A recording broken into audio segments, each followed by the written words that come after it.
Welcome to this joint overview and scrutiny meeting. I'm Councillor Keith Whallam and I'm chairing the meeting today. May I first of all remind you of some domestic arrangements. Please ensure that microphones are turned off when not in use. Do not interrupt other speakers. If you are attending the meeting to speak and persistently interrupt the meeting, you may be asked to leave.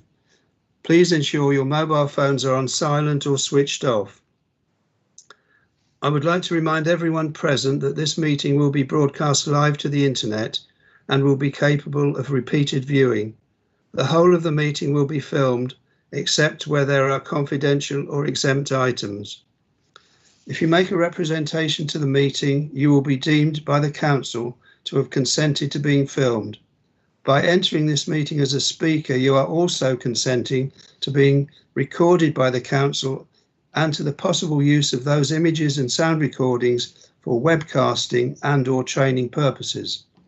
The Council, members of the public and the press may record, film, photograph or broadcast this meeting when the public and the press are not lawfully excluded. Can I now ask the Governance Officer to carry out the introductions? Yes, Chair, good morning. Before we start with the roll call of councillors present, I'll just introduce the officers present here today. We have in the meeting Tom Barker, Assistant Director for Sustainable Planning, Philip Isbell, Chief Planning Officer, Simon Bailey, Team Leader for Heritage and Planning Compliance, Julie Harvard, Business Practice Manager, and John Maudsley, Professional Lead Digital Solutions. I will now do the roll call for members present. First of all, apologies, Chair, sorry, I'm skipping ahead on the agenda for you. Apologies for received from members today are from Councillor Dawson and Councillor Grandin, and Councillor Maybury is substituting for Councillor Grandin. Thank you. Yes, I am, Mr. Chairman, if you need confirmation. Thank you.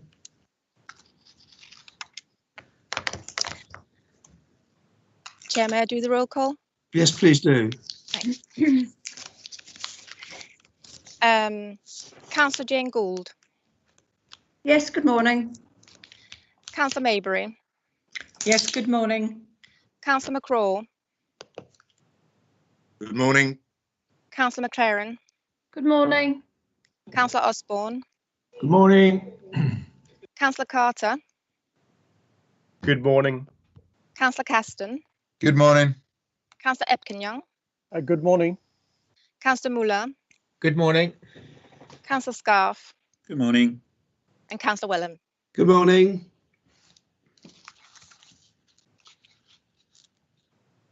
Thank you. We've done the apologies. So we are now on to item 2, to receive any declarations of pecuniary or non-pecuniary interest. Are there any to declare, please?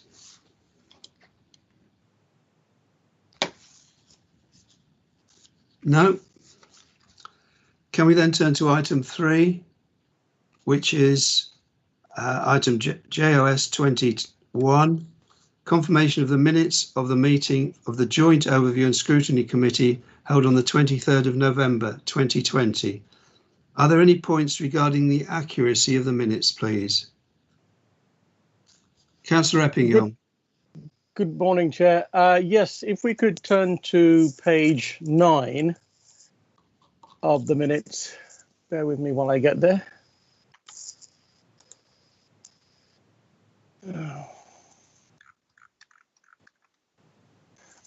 Item 7.11.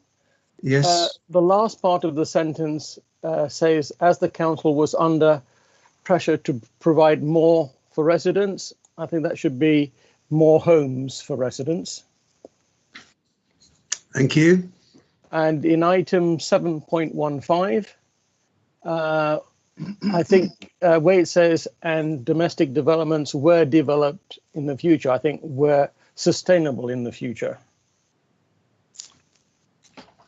Thank you.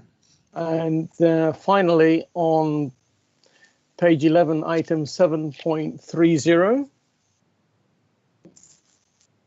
Yes. I believe that the it should be representatives rather than representation in the second to last line. She wished. Chair, I wonder if I could intervene at this point. I note that you and I went through the minutes and made some suggested changes prior to this being brought in.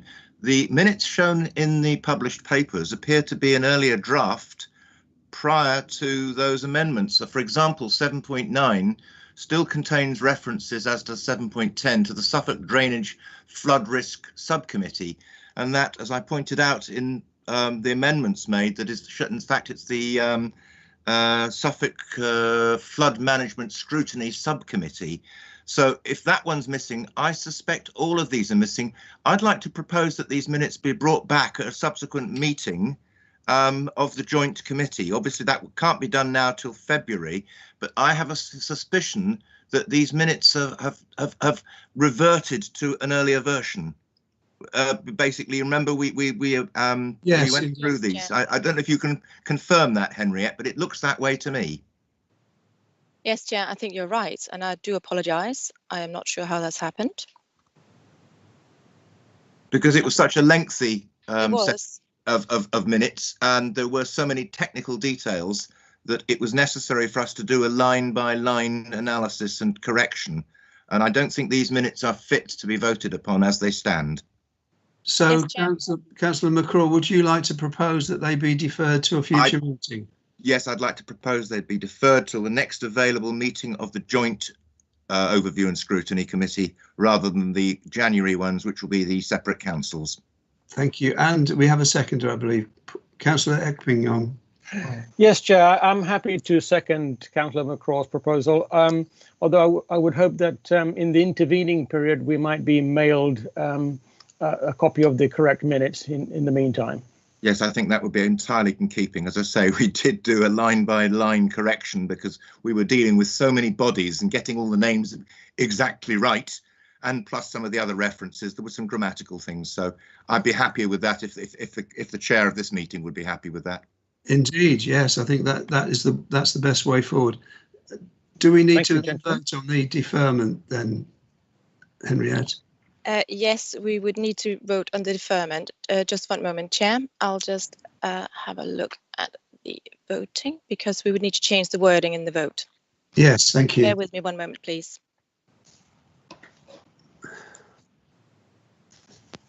Henriette, I've just added another vote for you. Thank you, Mandy.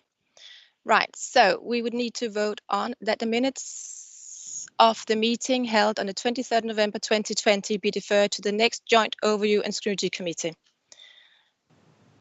So we will start the vote. Just bear with me.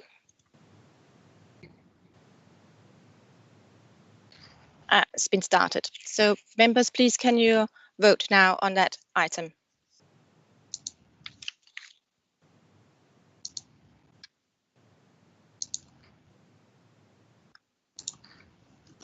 Henriette, I'm still unable to get in electronically, so I vote for. You vote for? Yeah. That's fine. Thank you very much, Councillor Gould.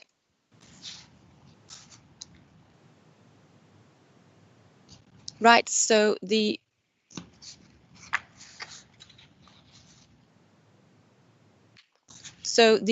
vote has been completed, and we have 9 votes for and 1 abstention. So we have 10 votes for, sorry, Chair, and 1 abstention. Thank you very much.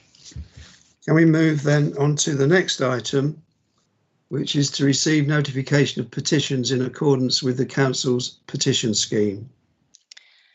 None received, Chair. And questions by the public? None received. And questions by councillors? None received, Chair. Thank you very much. So we then move on to item, it is item 7, Chair. Item 7, which is planning enforcement, the transformation update. And I'd like to invite Philip Isbell to introduce his report, please. Thank you, Chairman. Good morning, members. So this is an update report, slightly later than expected. An unusual year has caused some unusual effects. As you may recall, we reported to Overview and Scrutiny in February and were tasked to come back with within 6 months with an update report, and at that time also to set up a working group to review the joint local planning enforcement policy. I've got colleagues this morning, as you've heard, John Maudsley, Julia Havard and Simon Bailey, who will talk to some of the detail of this in turn as we go within the report. But I thought I'd just do a little introduction to kind of set some overall context. It's been a challenging time since February, obviously, and with the COVID pandemic, there was a large portion of the year where we've suspended active work on sites in relation to enforcement and suspended some notice serving, and certainly in relation to the work of the courts and prosecutions, that has also been put into suspension by reason of the COVID pandemic. We are now picking up the threads of those things and have been doing so for some months now through the summer, but obviously that did in its own right create somewhat of a backlog of work of sites needing inspections. And I think our experience has been that there was a volume of work came in associated with people being more present at home and therefore able to observe things in their own neighbourhoods more frequently than had otherwise been the case. And experience across other parts of the county and in Essex does suggest generally, and this is anecdotal, that there has been an uplift in enforcement investigations being reported to councils through the period since March. So in the middle of the year, and well, shortly before we began the lockdown period, work had started to take the transformation activity forward. And since that time, we've progressed that. That's gained more traction as we've come through the summer and into the autumn. And indeed, we've taken a focus upon the volume of cases that were most aged, and there are various appendices, and colleagues will talk to some of the detail behind that. But in essence, we have been working to reduce the backlog of older cases that were present in the system, and we have concurrently been looking to both map out the state of a generic enforcement process. This is in one of the appendices, and I won't talk to it now because Mr. Maudsley will talk to that in a bit more detail. But in essence, that's a useful piece of activity, which, from my point of view, would also serve to assist the consideration of any members working on a review of the joint local planning enforcement policy. And with that in mind, what you have before you is an update report.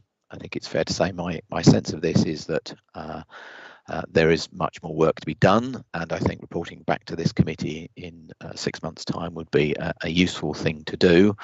And I'm conscious that on a personal level, the expectation was that there would be a joint member officer task and finish group established back in February of this year. That didn't take place, and circumstances prevailed against that. But since that time, there has been some effective work done by a group of members forming the Joint Local Plan Member Working Group from across both councils. And I think that group is quite familiar with planning issues and is possibly very well placed to assist with a review of the Joint Local Planning Enforcement Policy and to have regard to best practice elsewhere and to look at other policies as we look at ours. So I won't go into too much further detail. It's fair to say it's been a challenging year. Various steps have been taken through that year. And I think it's possibly most useful to start with a review of where we are with the active investigations and our progress with those. And if I could hand over to Simon Bailey, that's what I'd like to do now, Chairman. Thank you. Yes, Simon. Thank you, Chair. Thank you, Phil. So at the start of the year, we had 380 cases. I think if I direct you to Appendix A, we've got a pie chart which indicates where we were at the 1st of Jan 2020. You'll see from that around 2/3 of our cases were over 26 weeks old. We've given some focus to those, committing some time and resource to them to put them back on the agenda. And that has resulted in a significant reduction in those numbers. If you scroll down to the the second pie chart within that appendix, you'll see that the over 26 weeks number of cases has come down to 152. So if my maths is right, that's about a 37% reduction in old cases in that period. Part of that was also the process mapping, which my colleague John Maudsley will talk to in a little while, around as Phil's already alluded to, the process of mapping a typical enforcement case.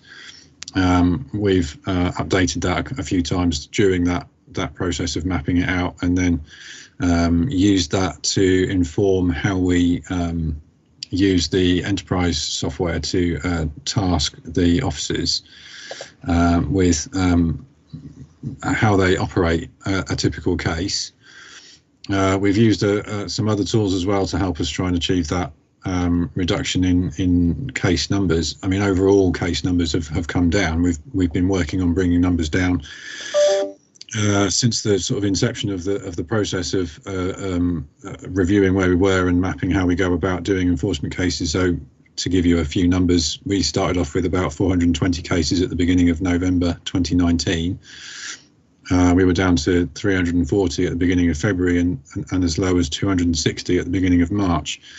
Obviously, the COVID situation has quelled our reduction in cases somewhat by virtue of the fact that, as Phil's alluded to, we weren't able to get out and do site visits for a lot of our cases, particularly the new ones coming through. So they effectively got put on hold during lockdown 1, and then we had a bit of a backlog of things to do when we came out of lockdown. And with progressing site visits again in a COVID secure, risk assessed manner. So we've been working back from that position. We're currently around 380 cases again. So, we started off in one position at the beginning of the year. We made some significant progress up until lockdown, and then it's kind of taken a bit of a backward step, and we've been bringing ourselves back to essentially where we started at the beginning of this year, using the processes and tools that we've put in place as part of this transformation work. Another one of the tools that we've used is preparation of 14-day lists, a report that my colleague John Maudsley has prepared for us and provided to the team on a daily basis. That's accompanied by 2 weekly meetings, one for our east area and one for our west area. The report covers a 28-day period, looking forward at actions set up in the case management software Uniform, which are coming due in the next 14 days, and looking back for 14 days for any actions in Uniform which are still outstanding. The purpose of that being to embed within the team the behaviours needed for progressing steps of an enforcement investigation in a timely manner, and ensuring the next action is set out with a due date to remind them, and then actioned when, if not before, it comes due.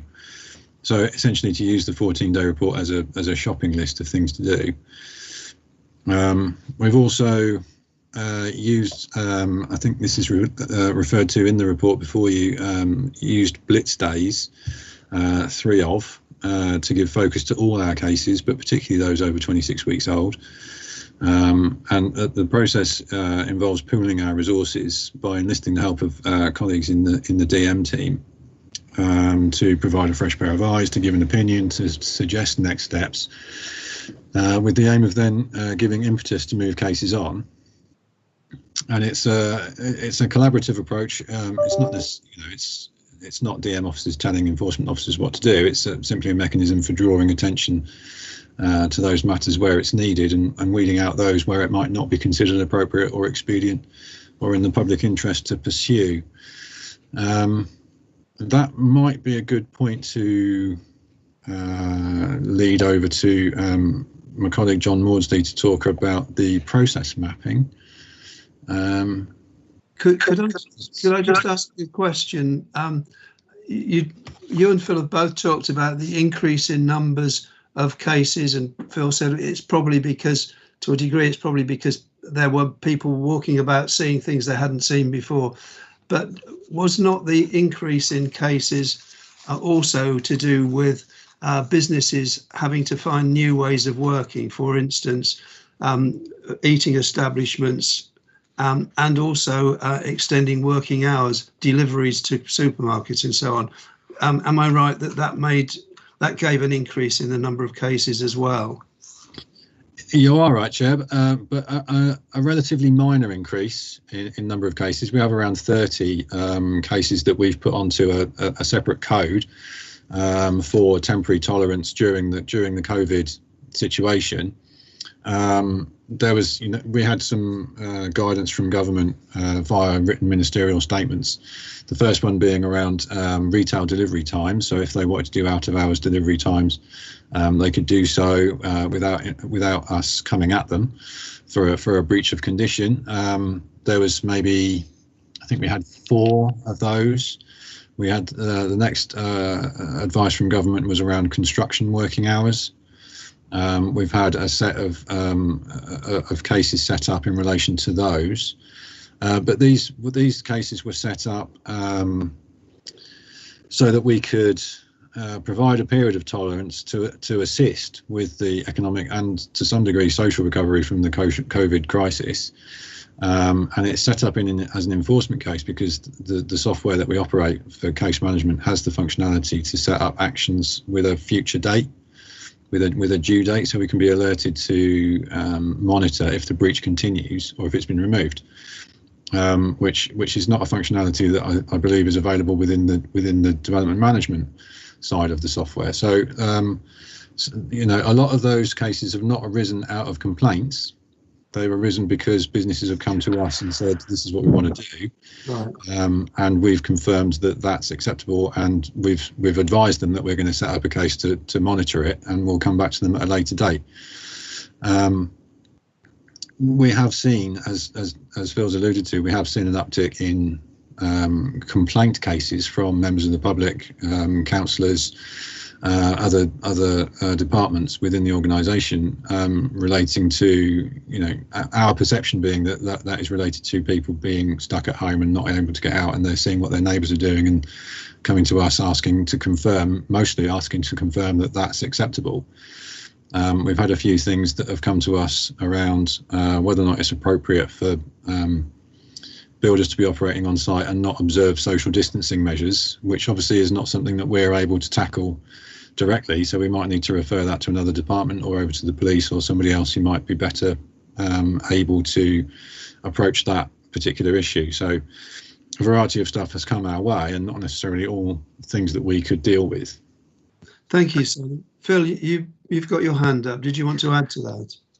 I think Simon's covered it. Thank you, Chairman. I mean, the broad point is that, albeit that the government has encouraged us to take a tolerant approach, it's fair to say that not everybody in the community has quite seen that tolerance is appropriate. So the tolerance cases, in inverted commas, have been set up simply so that we have a record and we are managing the situation that they represent. But it's certainly true to say that this hasn't necessarily meant that all communities are equally tolerant about some of these items. Thank you, Chairman. Thank you. Councillor Ekping-Yong, you've got a query, and then we'll move on to hear from John. Thank you, Chair. I think to some extent Philip has covered this one, but it seems to me, looking at the chart on page 53, which is the cases reported month by month over the last 3 years, there has been a significant increase in this year compared to 3 years ago, by a magnitude of at least 2. So I just be keen to understand where that increase is coming from, really, and to what extent it's impacting the work that the team are doing, and how they're going to take care of that and mitigate it.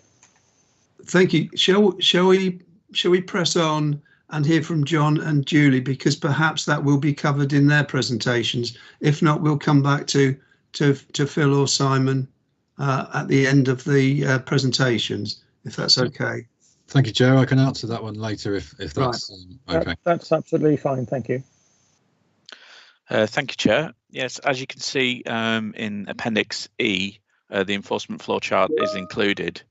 As you can see, that's at version 2.4. So we have been through several iterations of this up to date where we are now.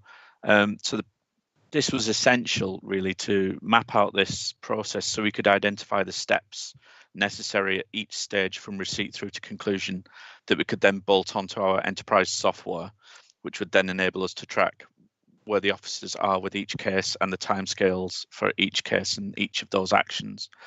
So if you would like to look at the enforcement flowchart and Appendix E, you can see that the administration side from receipt through to advising the officer should take 3 working days. Now, this is something that we can add into our enterprise software that will then highlight where those cases are going beyond 3 days or not, or whether they are reaching the 3 days to the case officer. We can then produce performance charts for each officer in terms of how far they're reaching those targets. So within 3 working days, the complaint comes in, the complaint is then triaged to determine whether it's a planning matter or it's not a planning matter. If it's not, then we can say that there's no further action. We can update the complainant and reporter and signpost them to another department or authority if needed. Can I ask, John, yeah. I'm sorry to interrupt, and I do apologise, Chair. I did raise my hand. Is it possible to display any sections of that on screen? Of course, yeah, I will just I think that would be really helpful for not only for members, but for any members of the public who might be watching this or watching it later. Okay, so it should be coming up now. Yes, that's great. Thank you. Is that okay? Can you see everything on the screen? Because it's fairly small. So as you can see, the complaint comes in. It's then triaged to determine whether it's a planning matter. No further action. We then update the complainant and reporter. It can either go to an inquiry, which will then be screened. A case is set up in our uniform system, which is then allocated to admin. The admin then consult the case officer. A case is created and then it's allocated to an enforcement officer. If it is a planning matter, we can check the uniform for the case history. We can either add to the existing case and then advise the officer, or we can set up a brand new case in the system, which then goes through several steps, such as adding a location plan and advise the plotting team to plot this spatially in the system. We can send the acknowledgement letter to the reporter via email, allocate the case officer, and then upload all the relevant documents to our document management system. And all of this occurs within 3 working days of receipt. So prior to having this flowchart, we didn't have any timescales in terms of all of these steps. So this has been essential really to inform that and also to set up the enterprise system. If we then move on to the second stage, so the officer has been advised to then do a desktop assessment and then conduct a site visit. Now, in terms of the priorities of the site visit, if it's high, that should be going out within 3 working days of receipt. So as soon as they are told by the admin team that it's high priority case, they should be performing that site visit as soon as. Medium and low are within 10 working days of receipt. As you can see, there are different steps. So the stage 1, expediency recommendation, timescales are at the bottom there. Within 1 working day of site visit, within 2 working days of site visits. So these yellow lines are timescales that we can then map into our enterprise software, which will then show up on the officer's caseload, and we can then performance manage through Crystal reports or other systems that we have. Running through, again, planning enforcement history to be completed with 3 working days of the site visit. If the officer needs to consult internal departments, external departments or colleagues, then 1 working day of the breach being confirmed. Response is then expected within 3 working days for high and 10 working days for medium and low. The administration team can then monitor that through the system.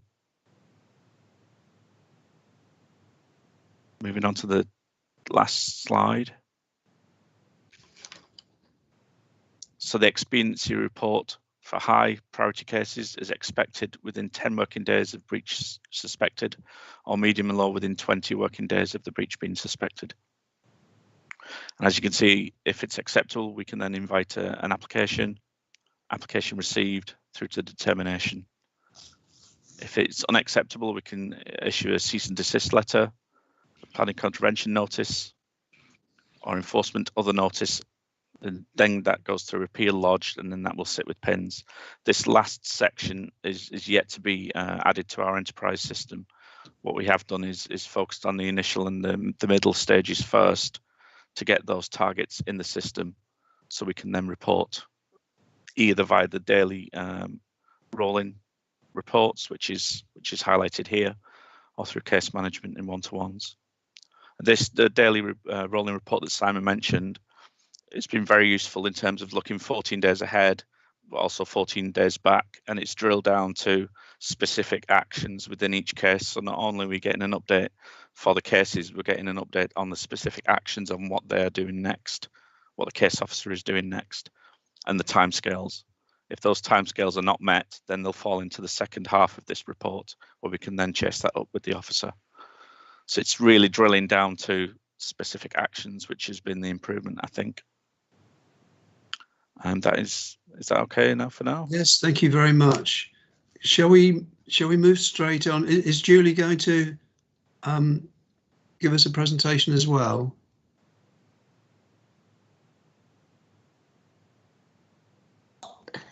Not totally a presentation, but I can explain what we've been doing with regards to the administration side of enforcement and how we're working with the existing DM customer service team to improve the support to a very small team in respect of admin. New reports are being set up within the 3 working days. Previously, this was taking a lot longer, 10 days plus, because we were doing a lot of work up front. So we were researching the histories, we were checking the constraints on the site, and they may or may not have been relevant to the case. So what we've decided to do is to get the case set up initially with a view to doing additional work in relation to checking histories and constraints further down the line. So there is an opportunity for officers to ask for the full history later in the process. The enterprise task has been created to confirm that a customer has been sent an acknowledgement. So as soon as admin complete that initial stage of the process, the task is removed from their list. So we've got to double check that we are actually keeping customers informed. We are providing cover by the DM customer service team. At the moment, we only have 2 admin staff, 1 full-time and 1 part-time within the enforcement team. We've got 1 person, part-time person on maternity leave at the moment, which hasn't been replaced. And we are working to try and provide cover within the general DM team to support the enforcement admin. 2 of the team in DM have been trained to cover the phones and to set up new reports, which has also assisted us meeting the targets of 3 days to get new reports set up on the system. We've also agreed with our information unit in IT that we will turn around new cases, the plotting of new cases, within 24 hours. This is what we were already achieving through the validation of new applications in DM, but the enforcement plotting was probably given a sort of a second line behind DM, but now both types of applications are being plotted within 24 hours. We're having regular admin team meetings, so building a wider knowledge within the DM team of enforcement cases and the, vice versa. So we're actually, we've also achieved increase in knowledge in our first point of contact when customer queries come into the DM team, because they don't always go straight to enforcement. So we're building support officer confidence to assist with officers to carry out other tasks such as land registry searches, consulting internal departments such as environmental health, heritage and legal, and drafting up correspondence. What we want to do is to build the knowledge of the support team within enforcement to enable the officers to actually do the physical site visits and to be able to write up the reports. We're also reviewing the suite of templates that are available, so benefiting officers because a lot of the data is standard, so the templates can be used in most cases, which means they can save time and we ensure consistency across the team. But this still allows bespoke information to be added to individual notices. Validation team previously were very wary about sending enforcement case applications back. So when a customer was advised that an application was required, quite often we just received an application form and not very detailed supporting information. The validation team are now working with applicants, explaining exactly what is required, and if all circumstances fail, we will send an application back and pass it back to our enforcement team to action further. I think previously they were just being left on hold. They weren't being processed because there was a fear that because it was an enforcement case, we should be giving people longer to reply to questions. But actually what we found is that they didn't. So cases were just sitting there. So now we're working with the enforcement team as regards the validation process as well, trying to get applications valid. That's all I have to say about that. So I'll hand back to Phil to talk about the joint local planning enforcement policy. Thank you, Julie. Yes, I think it's fair to say, Chairman, that you're looking at a work in progress. The workflow mapping is still to be fully tasked into enterprise, and colleagues who are helping with that are developing and learning the software as we go. And in terms of the active use of this, the reports and the information available to officers to help them self-manage their cases is where this goes. The reality of this is that this is a learning point to encourage that kind of self-discipline of managing cases, which we will be continuing to do as we go into the spring. In practical terms, these reports and this information has really only been circulating within the team in a workable way since October, and it is going to take time for it to become second nature. And readily usable, so that throughout the process of an enforcement investigation, we're clear that the cases are moving smoothly and not bumping into the sides as may historically have been the case. The process mapping of itself is useful to the question of mapping out how enforcement could and should work. There will always be a need to tailor its particular circumstances to the particular investigation in hand.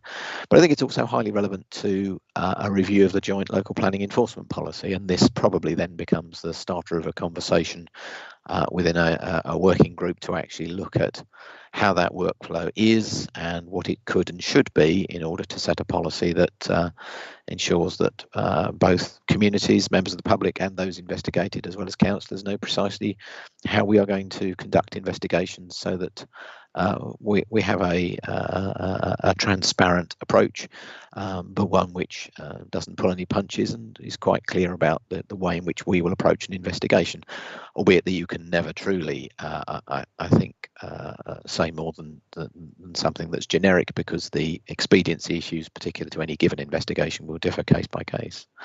So, to conclude, the recommendation to committee today is to instruct the setting up of a task and finish group, and I would suggest that the group that's been reviewing the joint local planning policy, joint local plan for the councils, has been effective and is working well together, and is well versed in planning issues to be able to thrash round some of the ideas that associate with enforcement and the investigation of complaints.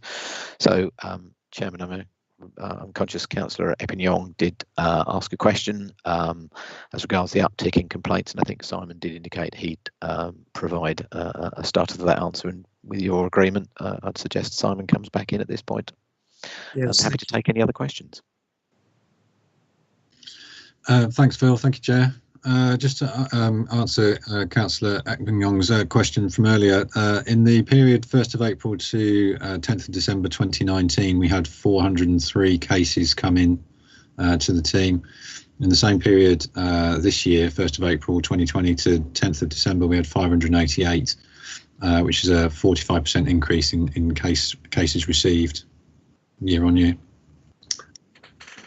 Thank you. And do we know what is spurring that huge increase? I mean, it seems to definitely be increasing year by year. We don't directly know. I think our perception is that because we've had lockdown in that period as well, there's been, more time spent at home has meant that people are looking out the windows more and seeing what their neighbours are doing and are concerned by what might be happening. As I mentioned earlier, I think some of that is we've received inquiries from members of the public concerned that building works are continuing and there's not the social distancing that should be happening.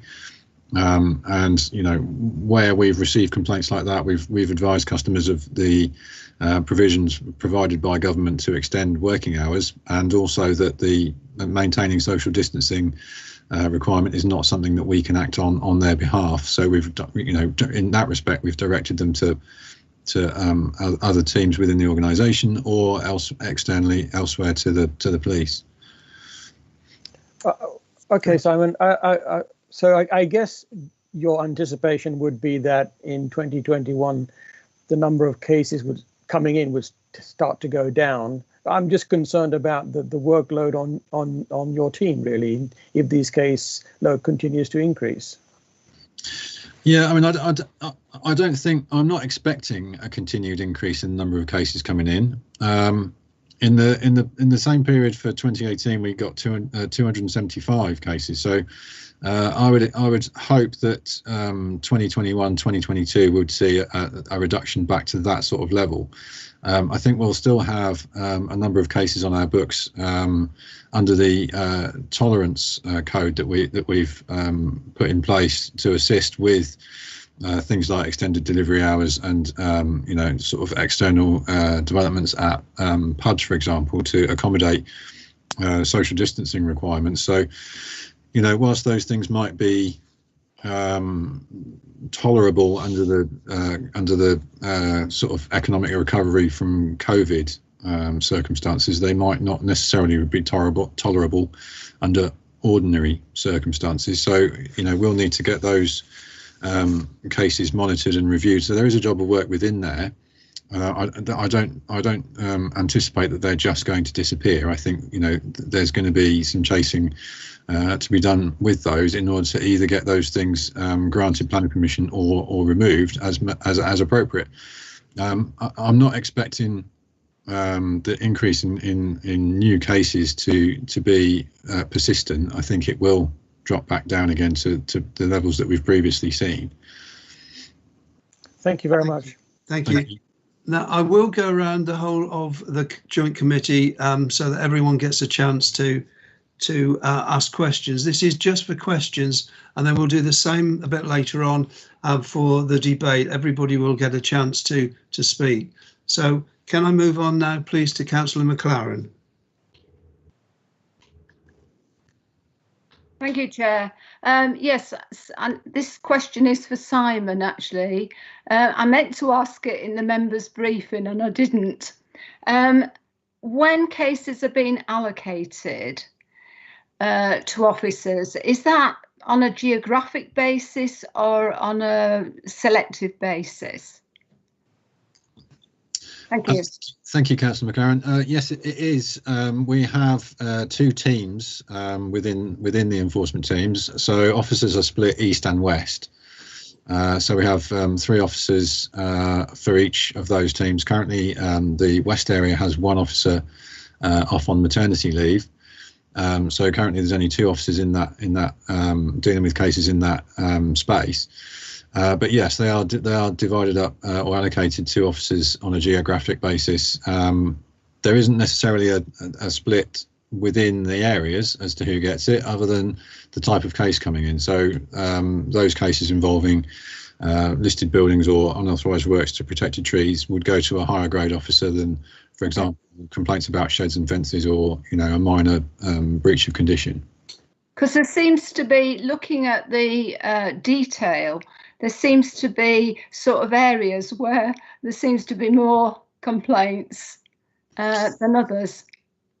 Yeah, and I think centres of population will elicit more complaints than you know, the depths of the countryside. So Stowmarket, Sudbury, Needham to some extent, you know, those areas are going to attract or result in more complaints because there's people closer together.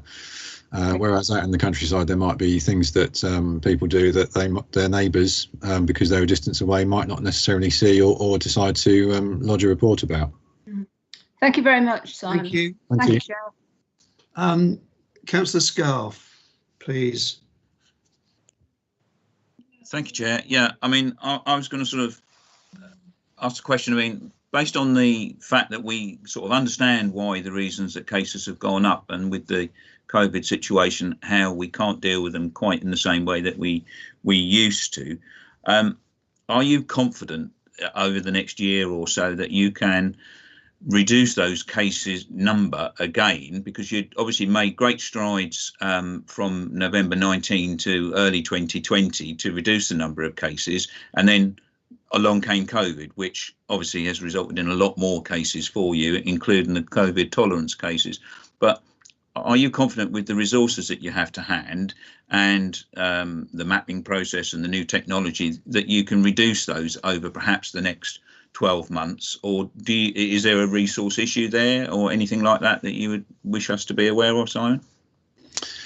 Thank you, Councillor Scarf. I don't think there's a resource issue. Our member of our officer within the team that's due to that is currently off on maternity is due to return to the team towards the end of March. That will help us with the case numbers that we have already. The workflow process mapping will assist with directing officers in terms of how they need to progress their cases. We haven't had a process like that before, so because we weren't tasking officers in the same way, and they were in effect managing their own caseload as they saw best, you know, to some extent those that shouted loudest got the most action. So if there was a particularly persistent complainant about a particular matter, then they would get resource because they were asking the most or going through other channels. So, you know, they might lodge a formal complaint about the fact that their case had not been dealt with quickly enough, and it might be about a fence or a parking space or something similar like that. So what we're now trying to do through the workflow mapping is make sure that each and every case is actioned in a reasonable time period, so that all cases are moved forward concurrently as best we can, in order to try and make sure that everything gets dealt with and nothing is left to sit. And I think with that process in place, that should enable us to make sure that we move those investigations forward to a resolution or conclusion of some description. The other step that might be relevant to your question is the desktop assessment that's within the workflow that my colleague John Maudsley referred to earlier. And I think that is an important step for officers to look at cases and see what the complaint is, what's being reported, and whether or not it's something that we need to even do a site visit for, because it might be something that, you know, if a complainant does not understand planning rules in the detail that we do, the fact that they might have complained about their neighbour's shed going up right next to their fence might not actually result in a planning breach. It might be something that falls within permitted development rules. We can advise them of that, and hopefully that case can then be closed off without us even having to go out to site. So there are parts within that workflow process that should help us to reduce case numbers swiftly. Thank you, Simon. Phil, did you want to add to that?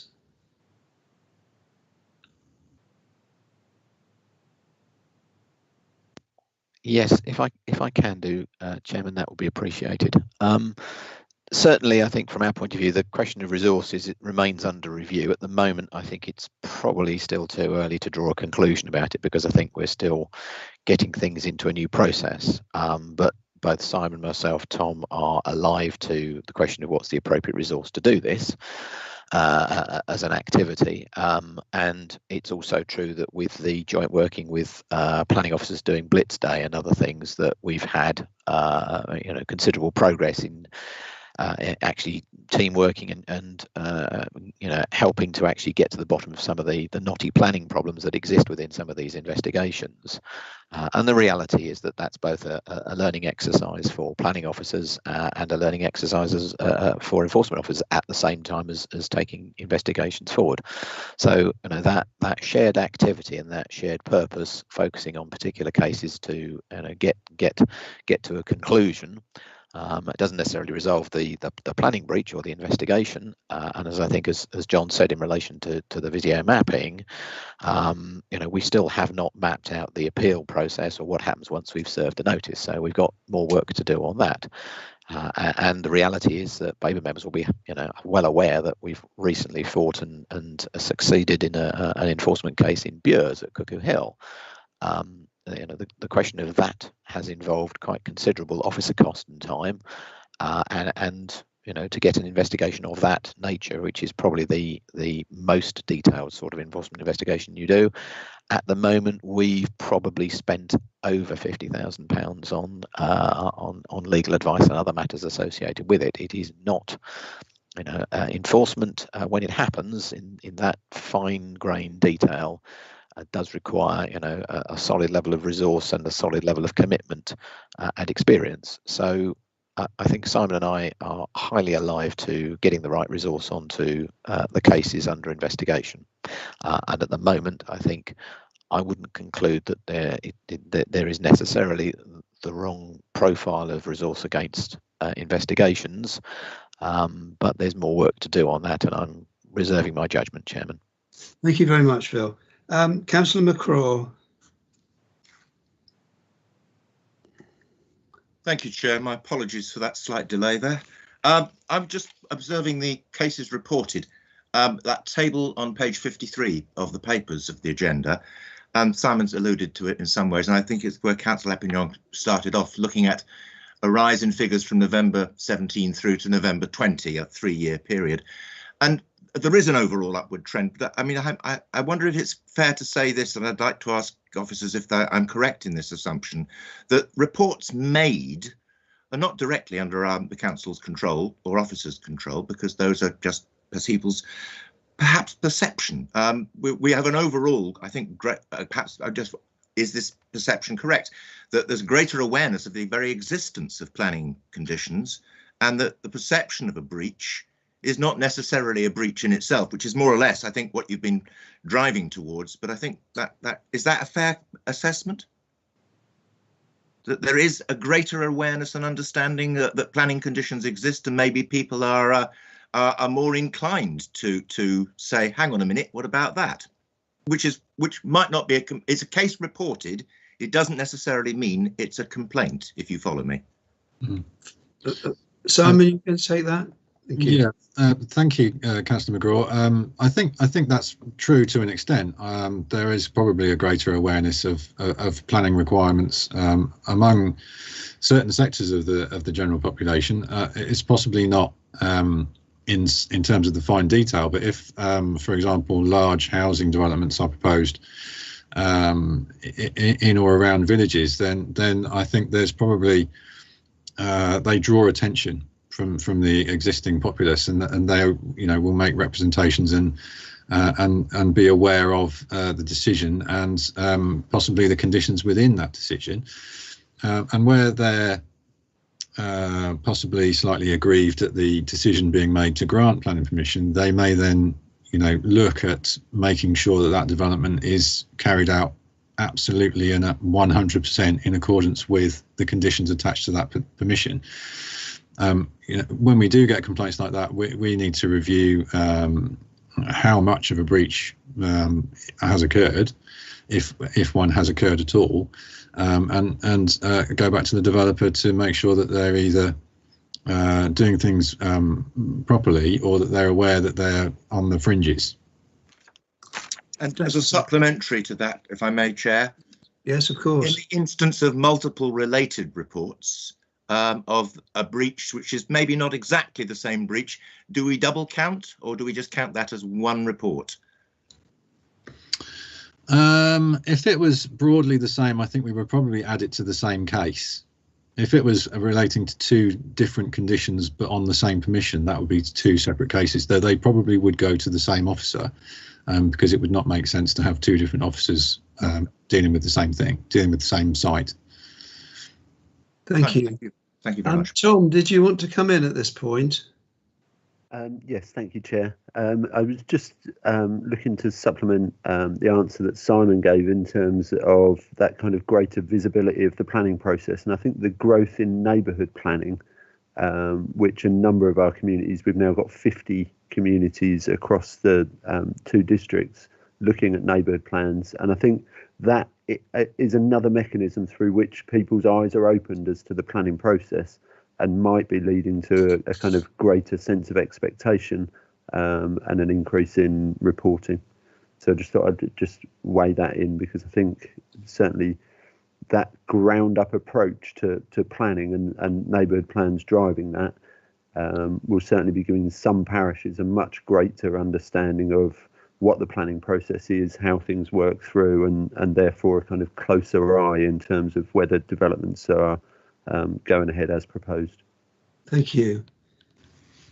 Can I move on now to Councillor Carter, please?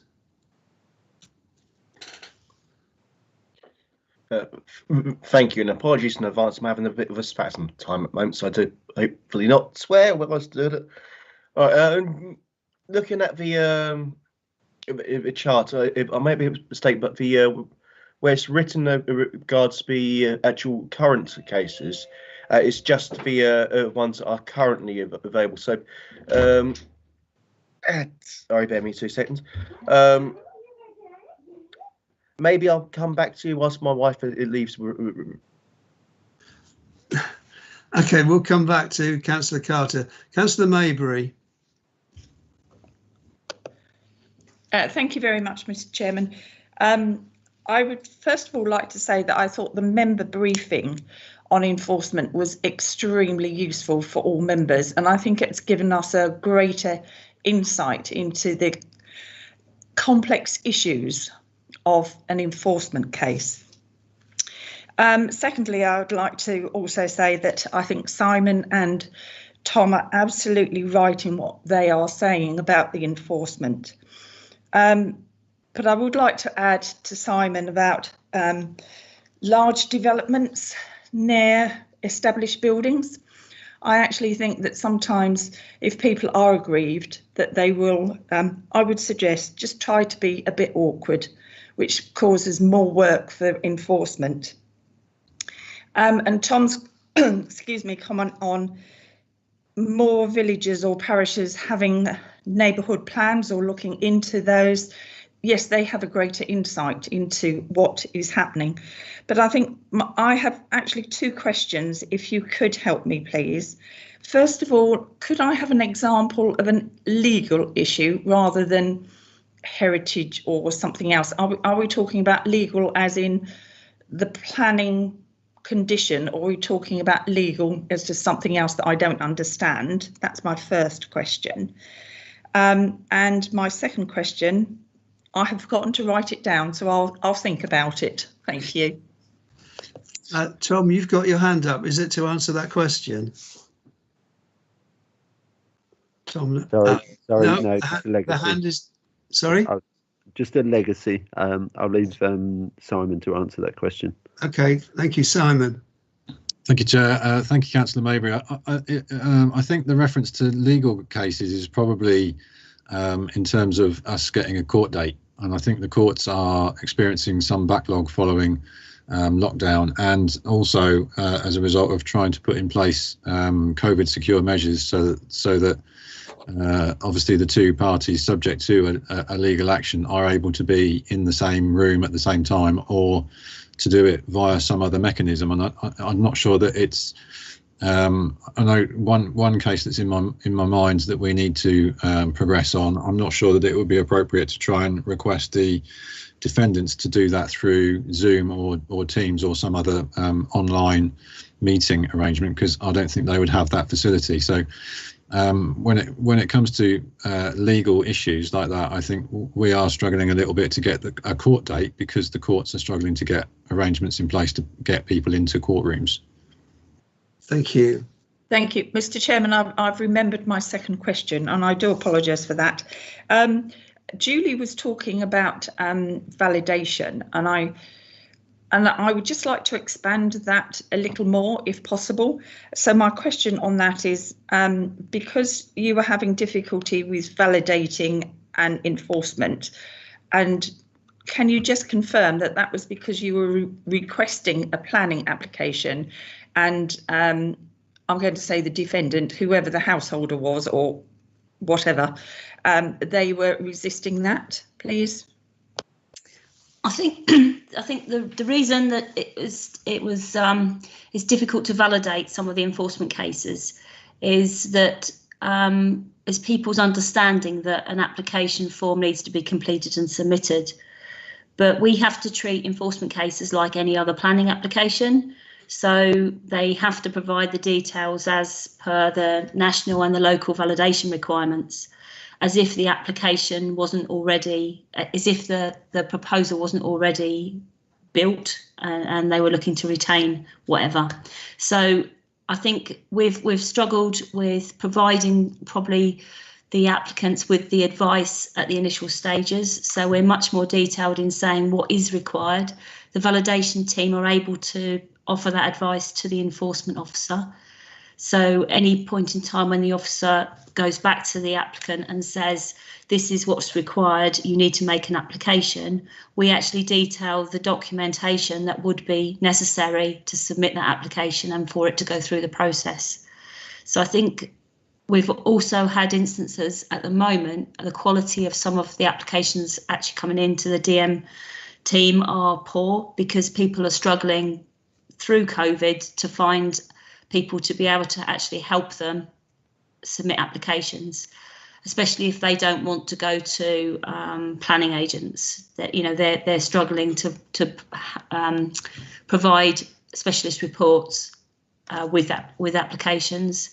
But we have a slight flexibility, but we can't really be expected to reduce the requirement to submit details for enforcement cases. So we're explaining generally, you know, what they need, where they can find it. Do they need to go to an agent to actually help them submit the application? But we need that documentation to be able to do a full publicity process. So for people involved, neighbours involved, parish councils involved. So when they look at the plans and the details submitted on that application, they can make an informative decision on whether they can support or object to the application. Thank you very much. That helps. Thank you. Thank you. Can I go to Councillor Osborne, please?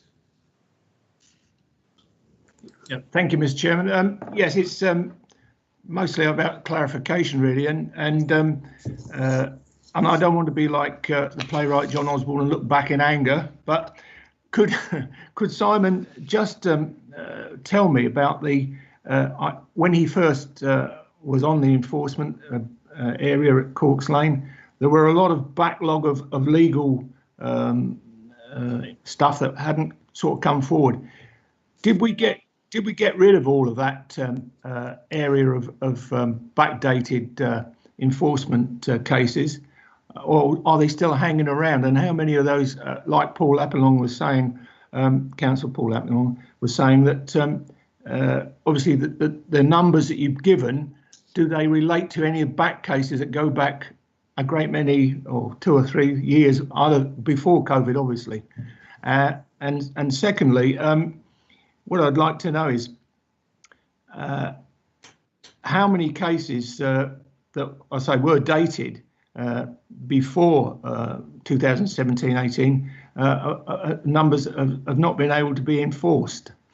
And thirdly, I'd just like to say that it's good to hear the actions from Julie on the conditions, and also from John and Philip for the feedback, and for yourself. Thank you.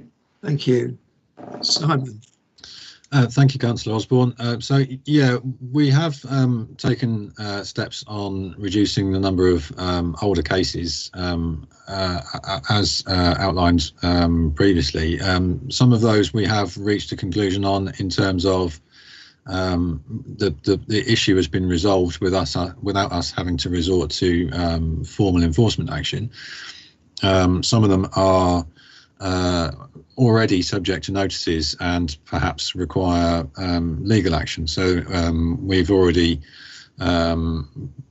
progressed to service of an enforcement notice. We've already prosecuted that notice. The next step for us is to seek an injunction to have the unauthorised development removed.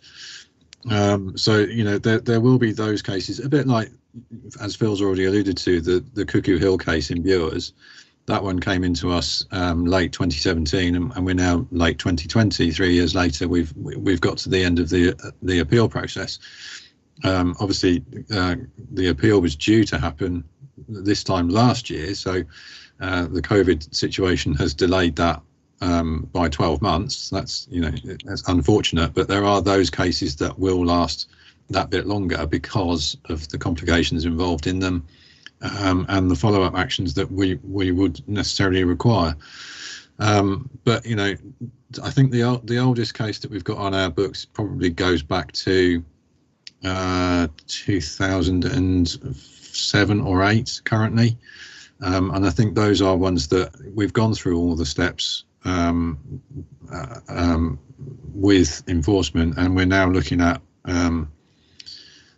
injunctions to try and get those cases fully resolved. We've already done the enforcement notice step, so it's on to further legal action, and that comes with some resource implications. So they become more difficult to progress because of the time required to do that, and you know, you end up doing it on a sort of a piecemeal basis. As and when you can fit it in around the other cases, you do a little bit more action on preparing the evidence and exhibits to go with that application for an injunction. Your second question, Councillor Osborne, was around case numbers as well, wasn't it? It was, yes. It was the amount of enforcement notices that you've put out, and how, you know, how many of those numbers are not being able to be enforced due to that. Well, I think if we're serving a notice, cases. Sorry, say again. Dated cases, I meant to add first, really, on that. Okay, so those cases where we've already served a notice, it would be extremely unlikely that we would then decide not to pursue it.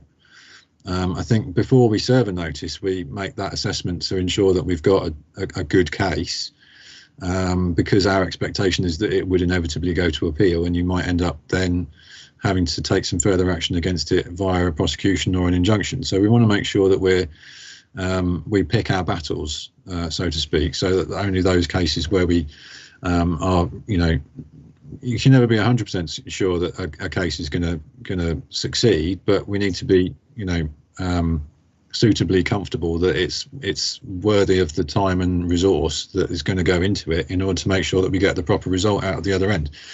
It wouldn't be appropriate, for example, necessarily to serve an enforcement notice on a shed. You know, it would be a sledgehammer to crack a nut, essentially, wouldn't it? So we would try and negotiate that one rather than go through to a formal notice. Yeah. Also, can I just add again, Mr. Chairman, just one other thing. I take it that all the how do you know the breach of conditions on policy? Are you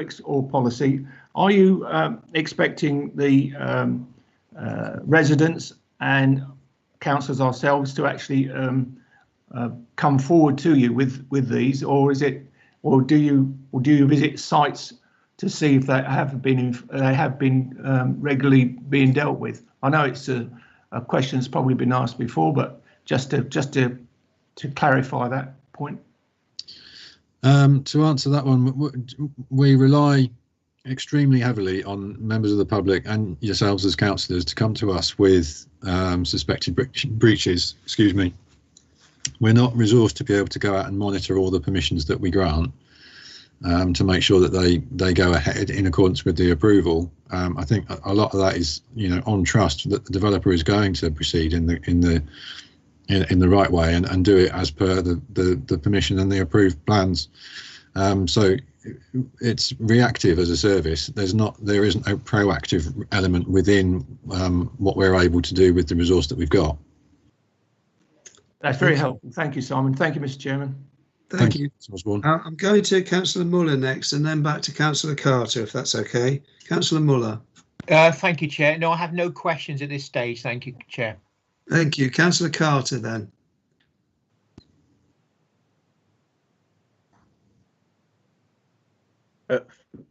Sorry, thank you. My question was regarding, we heard mention of the tree preservation and the reports about trees, yet there's nothing on the chart regarding it. A couple of organisations that I'm a member of during COVID have made reports regarding developments, either chopping down trees that we weren't sure if it was due to planning, and I believe there's one about coppicing, but there's no mention in chart. Would it go to a different chart? Would it go to a different department?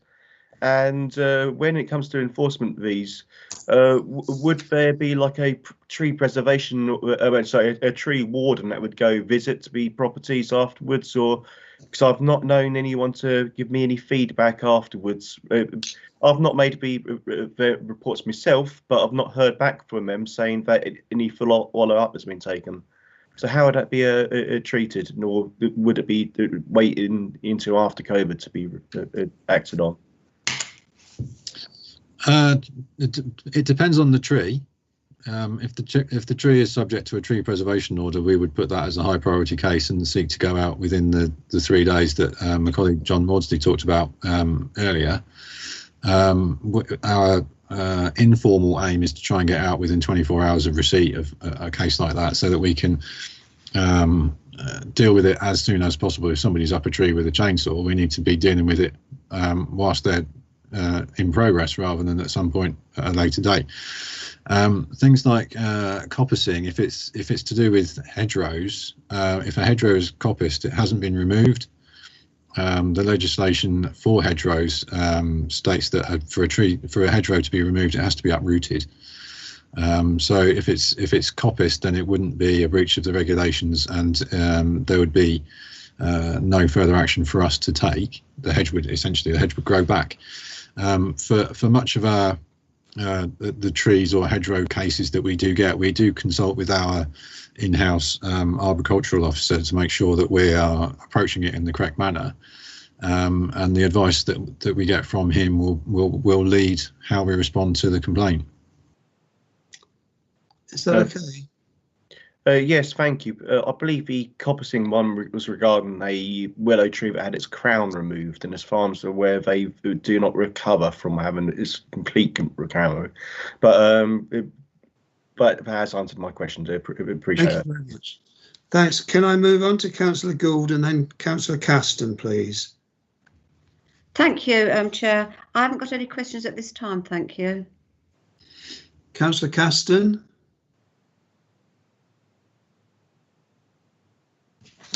Thank you very much. Yes, my question was, maybe it's not something that we want to go into in too much depth now, but it was with the review. Philip Isbell said about there was going to be a review on resources. I just wondered if we could hear a little bit more about what that review is, because there's obviously two different types of resources here. There's resources to deal with weight of actions that need to be done, and then there's resources at the far end when you get to your Branthams and these really technical, extremely legally demanding cases up there. But I did withdraw my hand because I thought this meeting needs to carry on, Mr. Chairman, and I don't want to hold it up too much. But I wonder if we could have a little insight into what that review would look like. Phil, is that one for you to answer? Yes, if I may, Chairman, and I'll just come back on Councillor Carter's point about tree preservation. I mean, the absolute value of going over the enforcement policy is to look at how we prioritise and deal with cases just such as works to preserve trees. And at the present point in time, the policy only talks about getting somebody out to inspect and start to investigate in a timely way. And I think there is much more value in looking at moving those investigations along. One of the ironies is that some of the older investigations, which have been over 26 weeks old, actually are for high priority cases. And from my point of view, high priority does not stop once you've left site and seen whatever's gone on. So I think there's some interesting review of that activity necessary to work out how we pursue those cases so that they move to a conclusion, if I can call it that, in a fairly prompt and timely way, rather than sort of sit around and don't lead to an outcome. And certainly, typically, preserved trees, unauthorised works to listed buildings are classic items which require that high priority action. But to turn to Councillor Caston's question, it's not so much a formal approach as taking stock of where we get to. As I said right at the outset, the process map and all of these things around enterprise will do so much, but ultimately this is around how you approach the work and how officers self-manage cases. And to that extent, there are various things. We have one officer is likely to depart the organisation, going to another organisation. We have one officer on maternity leave. The question of what is the right shape of the enforcement resource, i.e. the right skills and the right qualifications and the ability to close and deal with the work as we go, is something that is not under formal review in that sense. But I think from my point of view, once we've gone further with implementing the enterprise development and making sure that the timetable is credible and works to achieve a conclusion to an investigation in a reasonable period of time, we'll be better able to work out whether we've got enough officers, the right skills officers, to actually carry those cases forward. At the moment, I think all I could say in response to Councillor Caston's question is that this is something that Simon, myself and Tom will look at and will keep under review as we develop and implement enterprise and as we build up the sort of expectations around case management. Because obviously you want to reach a conclusion in a reasonable period of time, because communities members need that. They need the certainty that things have been reasonably investigated, and to do that you need the right skill. A lot of cases are resolvable within quite a degree of speed, but as we know from Bures and from other cases, the really chewy ones take a considerable amount of time and a considerable amount of resource, which can be a distraction. And sometimes in those cases, it's appropriate to call on external advice to provide some of that assistance, which isn't really an answer to Councillor Caston's question, other than to say it's not under formal review in inverted commas, but it's something that I consider as we go through the spring, we'll get a clarity of the picture with, and that will either lead me to recommend to Tom that we need to revise the shape of the enforcement structure and resource in officer terms, or we'll conclude that it's doing the right thing or needs slightly tweaking. It's as far as I can go. Thank you. Councillor Muller, your hand is now up. And then I'm coming to Councillor Osborne again. Yes, thank you, Chair. It's basically really picking up on something that Councillor Carter said. And it's just really, I noticed the other week that a neighbour in the next row to me, which I can see through my window where I do my office work, he had a tree cut down in his front garden. Obviously, there would be no TPO on that particular tree, but the thing that concerned me more, the company that were doing it then seemed to be driving around the estate touting for business, because I actually called on my next door neighbour who has a tree in his garden, which is perfectly safe and healthy, and fortunately he said no. And I wonder if we get any more cases like that, for unauthorised approaches to people with trees in their garden, whether we should actually report the company to enforcement. because it sort of did ring a few bells when I saw that. Thank you, Chair. Would somebody have... Can I come back on that? Yes. Please, Keith. I mean, yes, sir. If I may, I think, as Simon indicated, enforcement often gets tasked to look into a lot of things which are not actually planning breaches. That sounds to me perhaps more of a trading standards matter in some ways, and we have a pretty close working relationship with other parts of both the district and the county council around breaches that affect their areas. And trading standards are no exception to that. We've certainly been working with them in relation to caravan site breaches of control. So I think the point with that is we're not going to get into a situation where we're looking to manage people trying to find business, and where we come across people who have perhaps done matters which are breaches of other regulations, we'll try and draw that reasonably to the attention of other regulatory areas, and hand over the cases there, because it's not probably expedient for us to do any further work on those and to focus on the planning issues. Thank you, Phil. Thank you, Phil. Councillor Osborne, your hand is up. Yeah, thank you, Mr. Chairman. Yeah, it was just in response to I believe Councillor Muller's comment about, Councillor Carter, sorry, about tree wardens. Sudbury are very fortunate that we have 2 tree wardens, and when an application comes to the town council, then it's usually the tree warden that gives a situation with that tree and what the recommendations have been given by the Andrew Graham, who is the arbologist on these jobs. As to what is required, whether it be taking the crown out or actually removing the tree itself, providing it's not a TPO. So I was just trying to be helpful, Mr. Chairman. Thank you. Do I have any more questions? No. Councillor Muller, your hand is still up. Apologies, Chair. That's a legacy hand. Right. Now, we've been looking at the screen now for an hour and a half. I wonder if, before we go on to debate, whether it would be sensible to have just 5 minutes away from the screen and stretch legs, if that's at all possible. Can I have some guidance from officers whether that would be possible, please? Yes, Chair, that will be absolutely fine. We'll put a holding screen up on the YouTube streaming for you, if that's what you require. I think that would be useful. I certainly would appreciate that after staring at the screen for an hour and a half. So can we just take 5 minutes and be back at 11 o'clock? Is that possible, please? Yes, Thank Chair. you.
Thank you. So we have a roll call now to make sure everybody's back with us, I think. Yes, Chair. Councillor Gould. Yes, I'm here. Councillor Maybury. Yes, I'm here. Thank you. Councillor McCraw. Present. Councillor McLaren. Present. Councillor Osborne. Present. Councillor Carter. Present. They're still waiting for my coffee. Councillor Caston. Councillor Caston.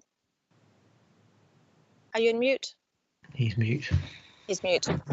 Councillor Caston. I can see you on my screen, so I presume you're here. I'll come back to you in a minute. Councillor Epkin-Young. Present. Councillor Muller. Present. Councillor Scarf. Present. And Councillor Wellham. Present.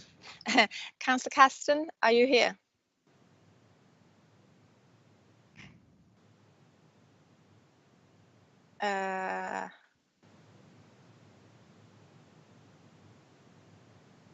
Yeah, I presume Councillor Caston is present since he's on mute. Oh, sorry, yes, present. Thank you very much, Councillor Caston. That's all present, Chair.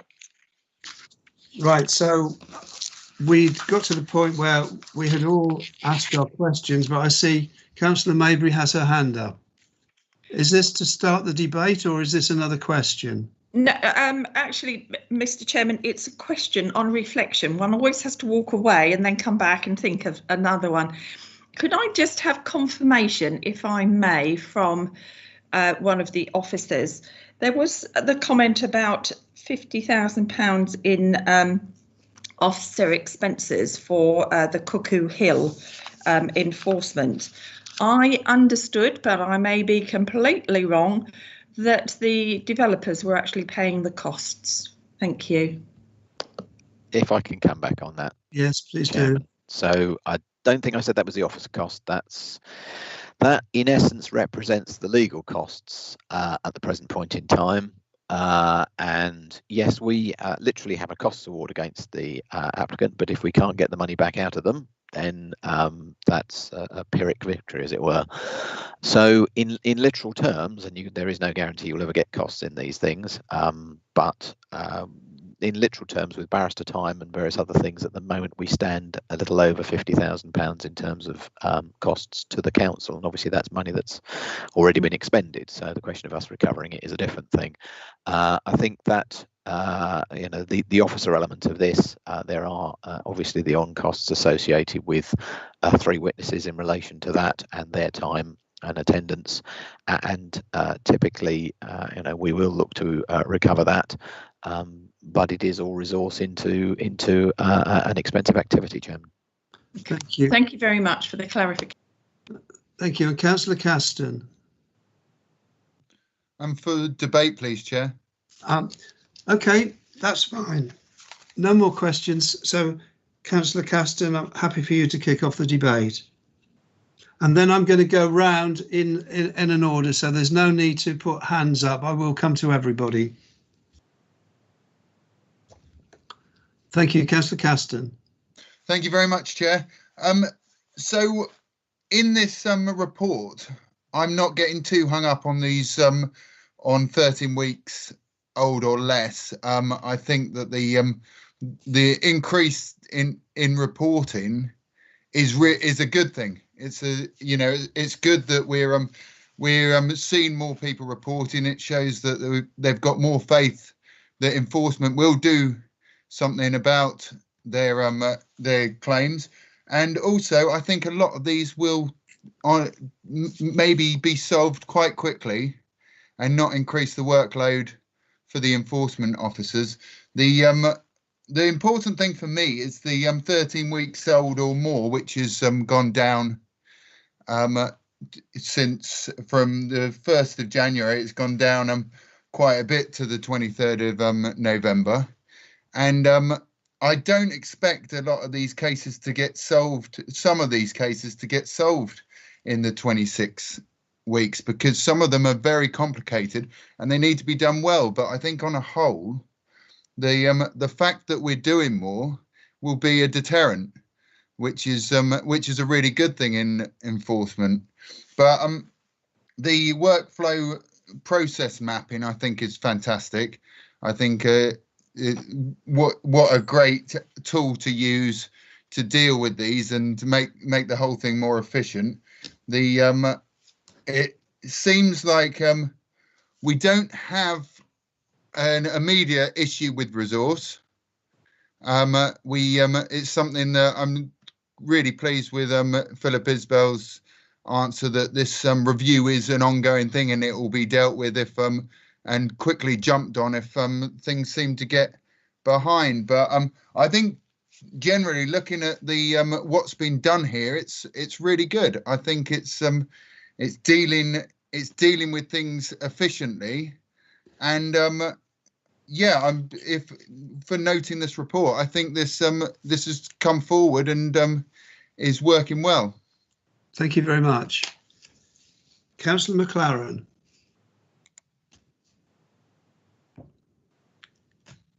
Thank you, Chair. I was waiting in turn for when you came round, sorry. I remember in February when Philip actually presented his proposals for transformation. I think two things. One, because I'm interested in enforcement, but I think probably it was one of the last meetings we met in person in Endeavour House. So it stands out in my mind. And because of that, and I remember what he was proposing, I want to commend the officers and the team, because I think in the short space of time and given the difficulties of COVID and everything else, I think they've all embraced the new systems. I know Philip is saying, well, it's not quite there yet, but I think in the time that we've seen it implemented, I just want to commend them for all the hard work that they've actually put into that. I think today has been reassuring with the presentations we've seen. Thank you, Chair. Thank you, Councillor McLaren. Councillor Carter. Sorry, it would be lovely if I could get my words out, wouldn't it? All right. I wanted to echo the recommendations and how I think we are doing an excellent job under these circumstances. I did have a quick query, or just had come to mind in regards, are these reports available to the public about how the workload are? A current update of workload to officers? Because if it was available and we could refer public to this, then we could actually mitigate some of the complaints about why they're not hearing back so fast, blah, blah, blah, which we may have from certain residents if they have made a report. If we could say this is workload and this is the circumstances. I'll pass that to Philip Isbell, please. Thank you. Thank you, Chairman. I think that's an important point, Councillor Carter. I think from my perspective, I would like, as part of the review of the policy, us to be clear what we're going to be able to communicate to members of the community about our investigations. I'd like this to be a more transparent process. I think one of the things that often frustrates communities is that it disappears into a whole marked investigation and they don't know what's going on. Now, that said, enforcement investigations probably have to be a little more a little less transparent, a little more opaque than planning applications, because one doesn't wish to allow somebody who's been causing mischief to game the system.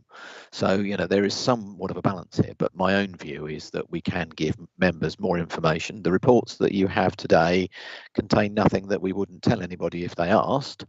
They don't necessarily show how we're doing things, and obviously if we were completely candid with everybody about the steps in an investigation, then people could probably use the time that they might see in that to cause a bit of mischief. So we do need to think about these things, but I certainly think there's a point about greater transparency, and probably my sense is that sharing that with members is a sensible way of doing this. Sharing this with the public generally always causes slightly more problems in terms of how much information one is prepared to release that's useful, and I think you know, we do need to probably review that within the task group, Chairman.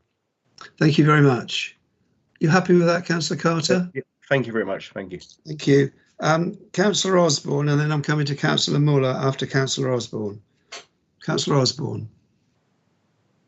Thank you, Mr. Chairman.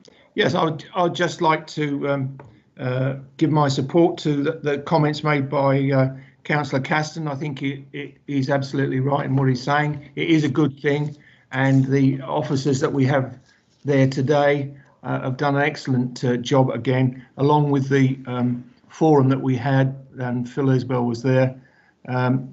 It's something that will, I think, give a lot of credence to the planning side of things and the understanding of it, which in my experience of talking to residents who have outstanding situations with enforcement on applications, do not fully understand.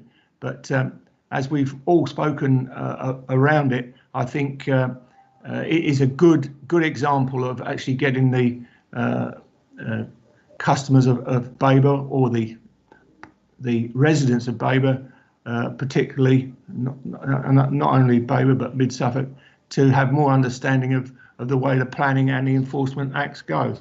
And as I say again, I'd just like to emphasise my extreme thanks to the officers there today.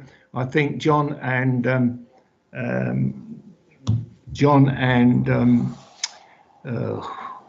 can't remember the lady's name now. Julie.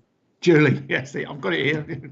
Julie, on their mapped out plans have been excellent, and the comments from Simon, who I've been with from many debates about enforcement problems that have arisen in Sudbury, is an excellent officer to have, and I think the enforcement side and the planning side are excellent teams. Thank you. Thank you very much. Councillor Muller. Yes, thank you, Chair. Yes, I would like to also concur with the comments made by Councillors Caston, McLaren and Osborne, and thank the officers for the incredible work they're actually doing and continuing to do. Thank you, Chair. Thank you.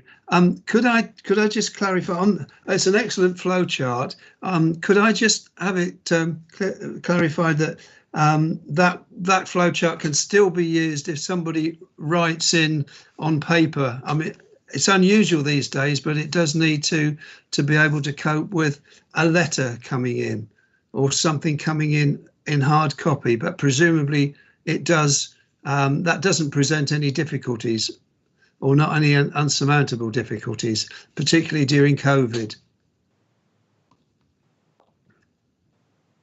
I'm assuming that somebody will say yes, it will cope. Yes, it will cope. Yeah, thank you very much. That's great. Basically, things can come in, reports can come in using the online form.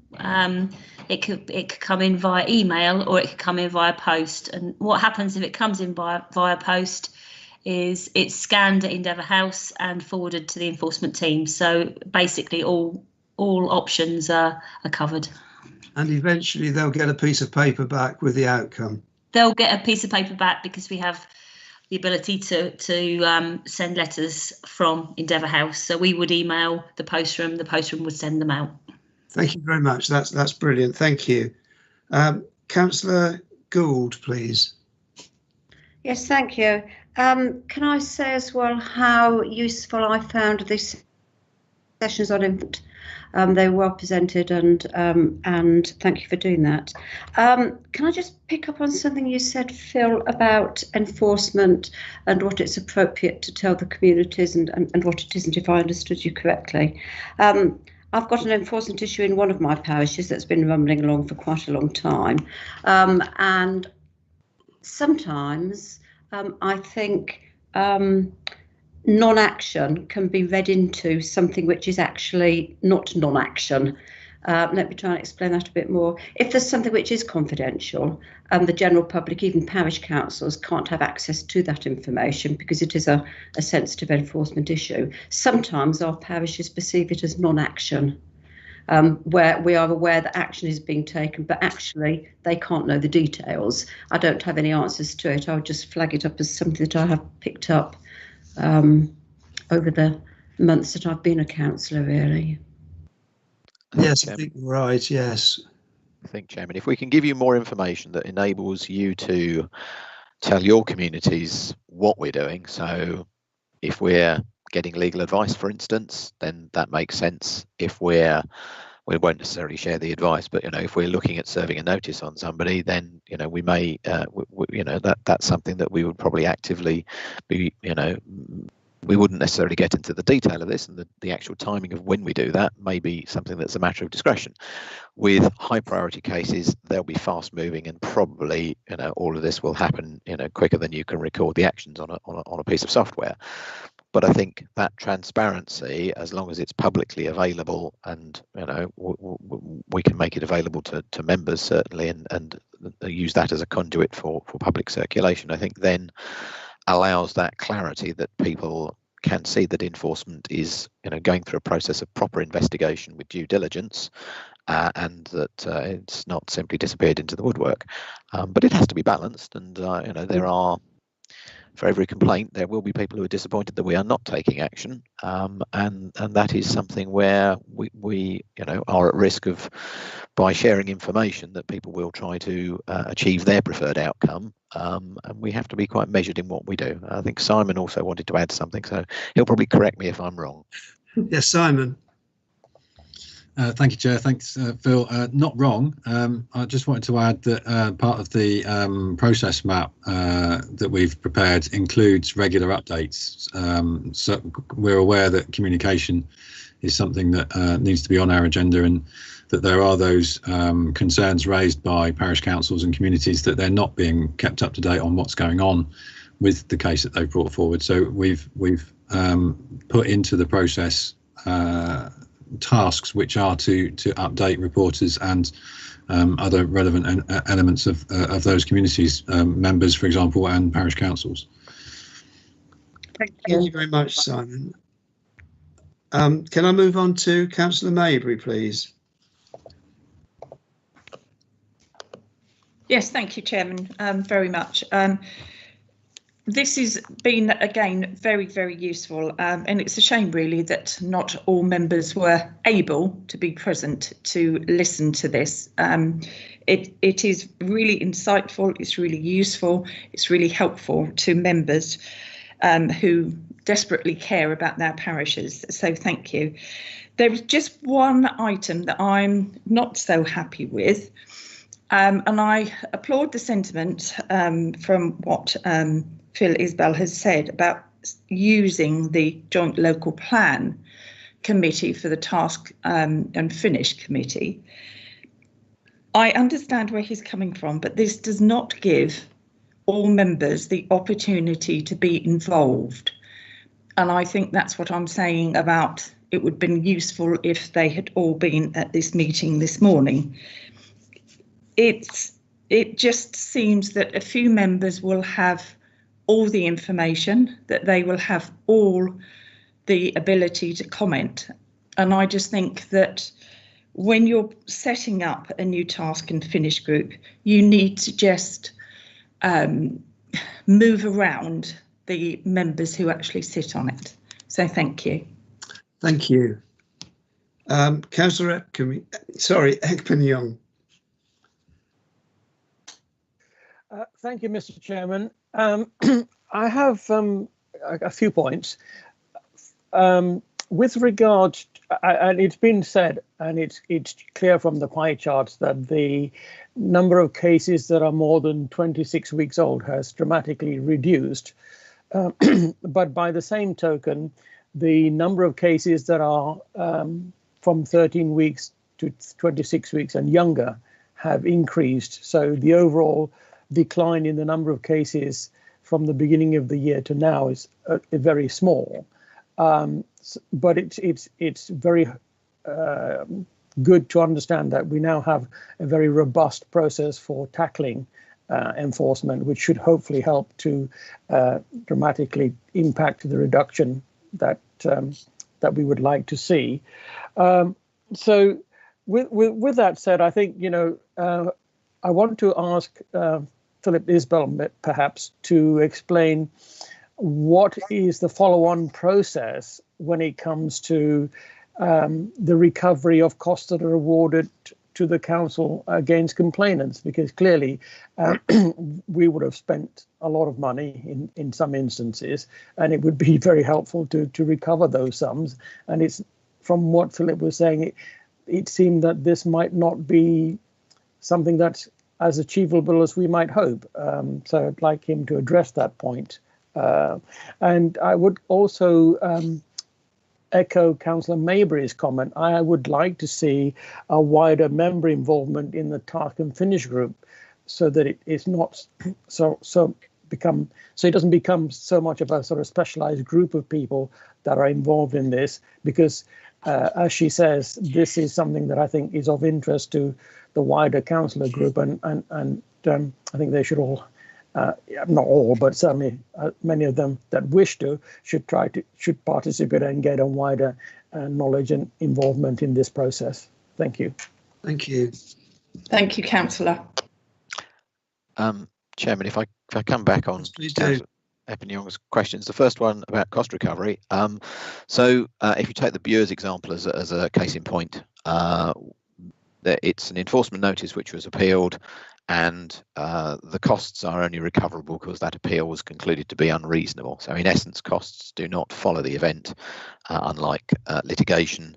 And in that instance, the council was successful, but if the appellant's grounds had been held to be reasonable by the inspector and they'd nevertheless lost, costs would not have been recoverable. Serving a notice, say, and securing compliance, there is no ability to recover costs against somebody who has caused mischief or been in breach of planning, whether deliberately or otherwise. So they fall as simply costs to the council to absorb. The only opportunity for recovering costs is where an appeal is lodged, and it is in relation to those appeal costs and not the wider process. As regards the question of member involvement in the task and finish group, my recollection, and I may be wrong on this, was that the joint local planning, the JLP group, was not a closed membership. I thought it was originally open to wider members, but perhaps there's a point which should be taken to individual groups by myself just to confirm who participates in it. I think from my perspective, that's perhaps a useful way of making sure that the people involved are those interested in the subject and able to make useful contributions to it, which is the most important point, Chairman. Thank you.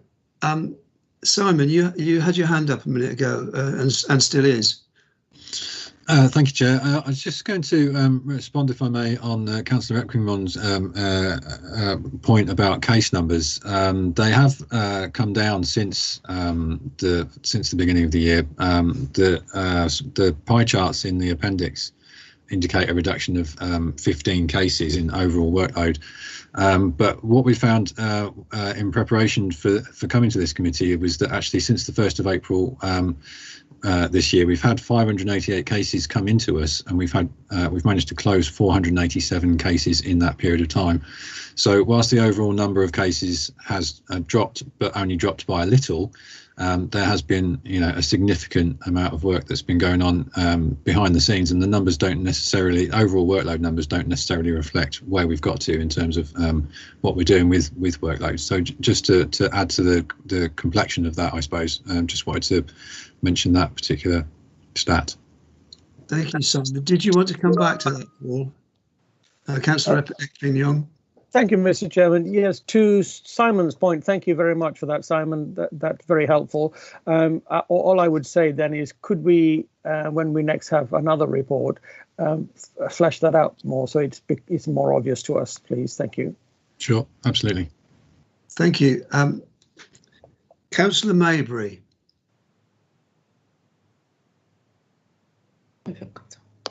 Yes, thank you, Mr. Chairman.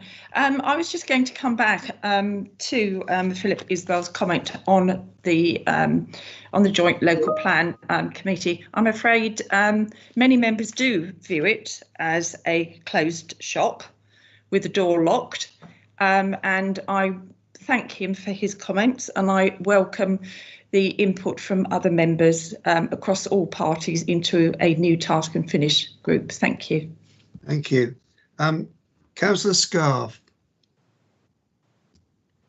Thank you, Chair. Yeah, I mean, I can understand a couple of the councillors have mentioned the composition of the working group, but certainly so far as I'm concerned, as a councillor within my group or joint group, we've had quite a lot of opportunity to have an input into it through our member who serves on the actual working group. So I'm not quite so worried about that, and I think there is some benefit in having the JLP members continue with this process.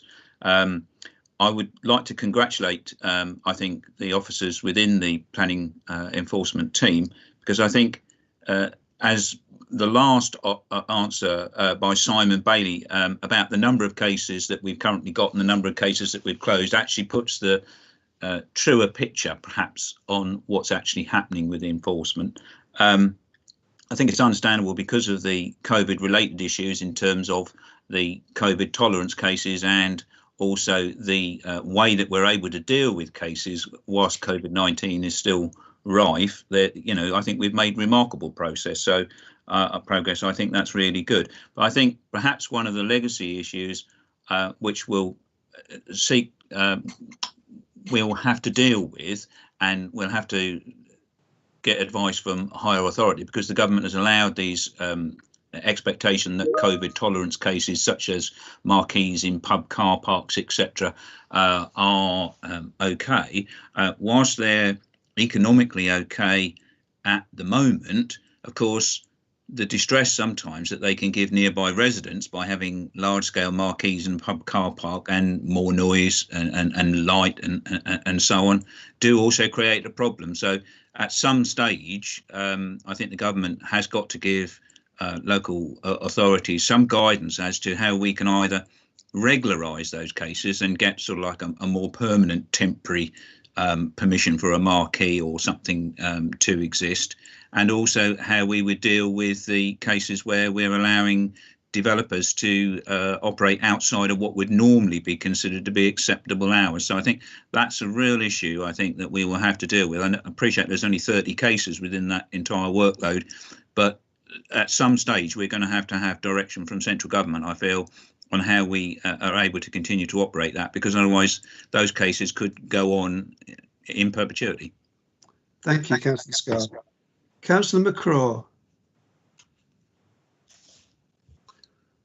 Sorry, thanks, Chair. Microphone wasn't quite working there.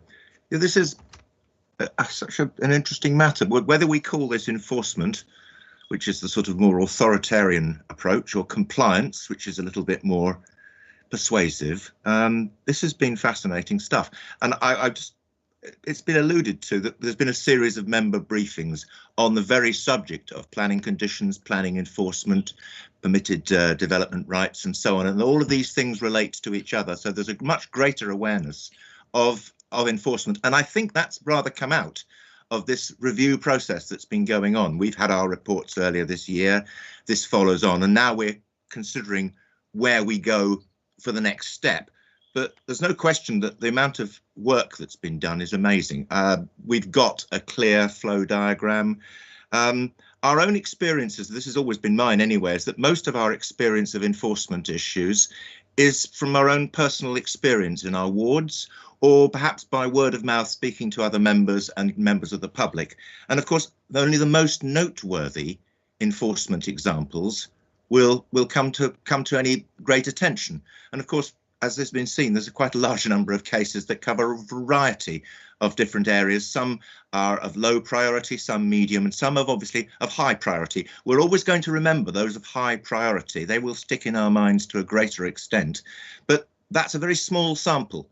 And we're looking at the overview, if you like, of the whole process of planning enforcement. So I think having a structure, having that clearly understood, and perhaps not just by members, but also being able to demonstrate it to the public as a matter of transparency, if nothing else, because that, after all, Phil referred to that in his own discussions, that there's a point of transparency, not too much, but the right amount is essential.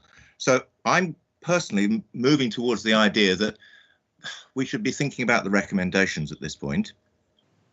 Yes, thank you, Councillor McCraw. I would point out, though, that when we talk about a task and finish group, And it's a task and finish group is something that can be set up at any time, but it does make a certain amount of sense to use an existing task and finish group, particularly if we're relating our joint local plan to our joint local plan enforcement. So to separate the two could be a mistake, but I certainly think some filtering of new members into a joint local plan enforcement policy, a JLPEP, and perhaps rotating some of those members, but retaining the experience that members will have gained in developing the joint local plan as a working group.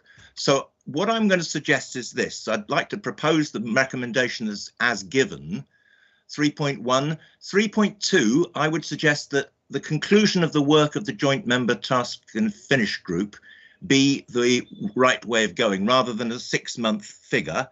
So I would remove the words provided to the committee. I would remove the words in 6 months, or, so that it reads to the committee at the conclusion of the work of the joint member and task and finish group, and that the wording in 3.3 be changed marginally, comprising a basis of the members of the joint local plan member working group, with further member input. In other words, a movement amongst, because after all, not everybody on that particular working group is necessarily going to want to stay.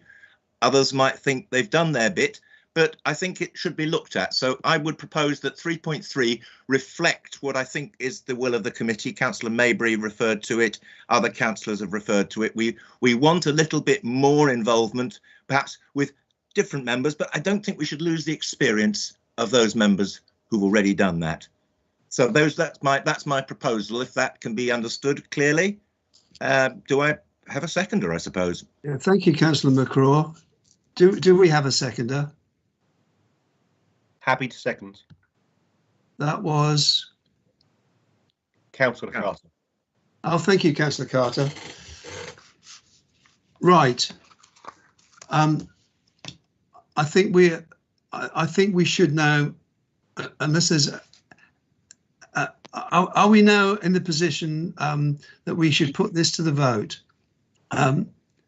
Henriette, were you wishing to speak? No, Chair. Just coming on camera in case you needed me. Chair, I see one hand still up. I don't know if it's a legacy. Councillor Maybury. No, it's not. It's not a legacy. But I'll take it down now as I'm speaking. Thank you, Mr. Chairman.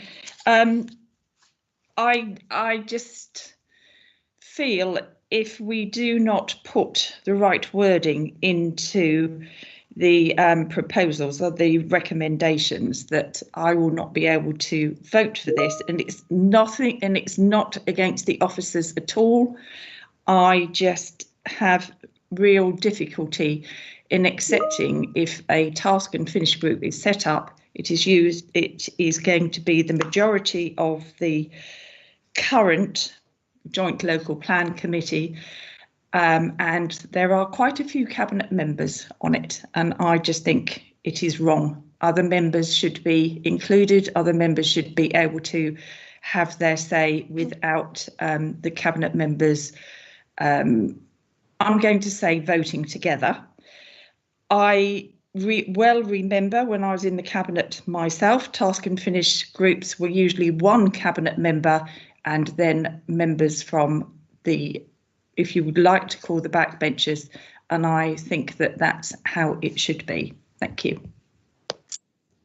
Councillor McCraw. Okay, I take the point.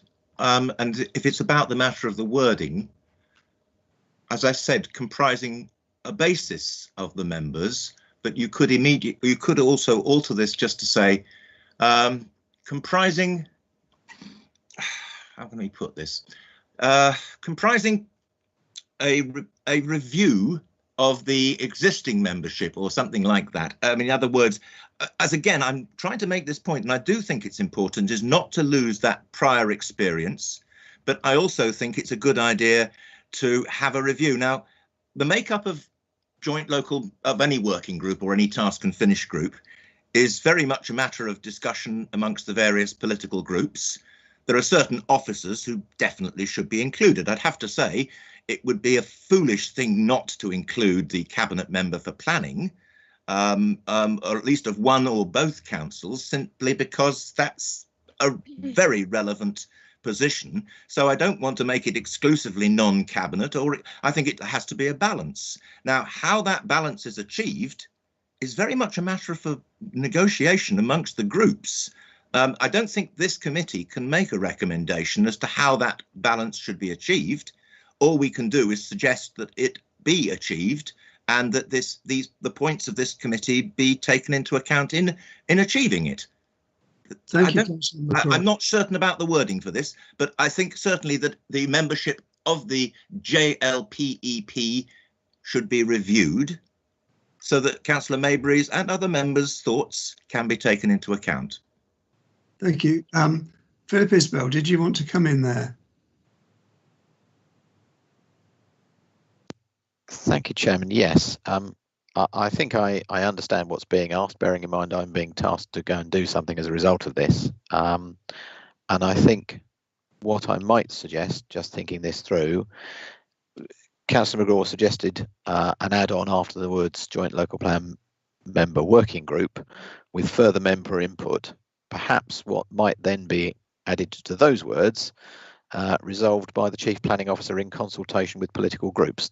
That would seem to me to give a process of consultation, and this is a joint process of consultation across both councils, and perhaps enable me to get to some clarity about who is appropriately invited to attend in this. That seems to me one way of doing it, Chairman, if I can leave that thought there.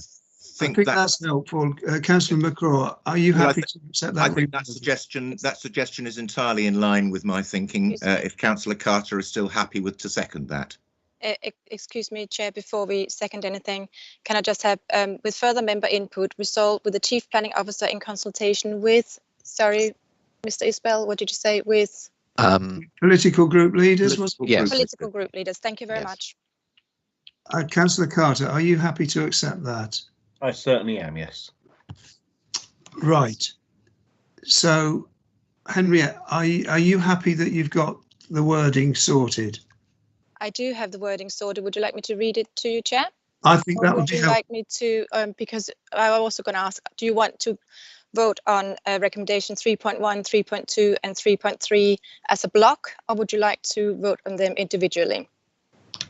I was thinking on block, Chair. On block. That's absolutely fine. I don't know if the Chair and Councillor Carter agree, but I honestly don't see any point in trying to separate at this occasion. That's fine. Yeah. Would you like me to read the recommendations out to members then? If you would, yes, please. Right, so recommendation you'll be voting on is 3.1, that the contents of this report be noted. 3.2, that a further update on progress with service transformation work within planning enforcement be provided to the committee at the conclusion of the work of the Joint Member Officer Task and Finish Group recommended under 3.3, whichever is the later. Well, whichever is the later can be, of course, removed, because we are not asking for 6 months. So it's right, at the conclusion. At the conclusion. Okay. And recommendation 3.3, that the Chief Planning Officer establish a Joint Member Officer Task and Finish Group comprising a review of the existing membership of the Joint Local Plan Member Working Group with further member input resolved by the Chief Planning Officer in consultation with political group leaders to review and make recommendations on the Joint Local Planning Enforcement Policy, and that this group have regard to best practice and other examples of published local enforcement policies in that process of review. Ideal. Thank you. In my view. Right. Now, I was about to put that to the vote. Councillor Ekpignon, have you got something that is desperate to be said before we vote? I do indeed, Mr. Chairman. I don't think that the wording that Ms. Holloway has given us with regard to 3.3 actually makes sense, although I note that Councillor McCraw seems to be happy with it. So I would like that to be read out again, because if you look at the substance of this recommendation, the membership is currently comprising members of the Joint Local Plan Member Working Group. And I think what we're saying is that it would in practice comprise some of those members and other members to be determined by the leaders of the political groups according to the adjustment suggested by Philip Isbell. You're not happy with the word review, but I mean... No, I don't think it's appropriate.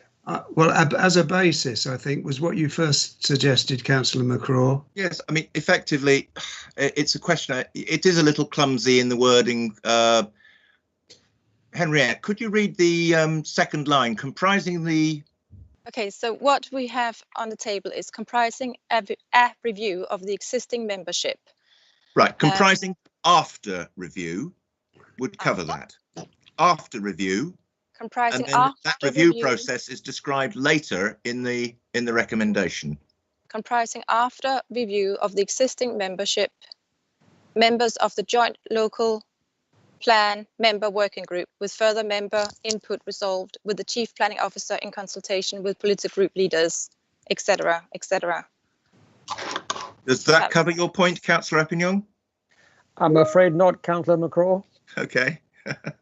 Would you, Councillor Eppingham, would you prefer something along the lines of comprising as a basis the members of the Joint Local Plan Member Working Group and including the wording that Henriette read out?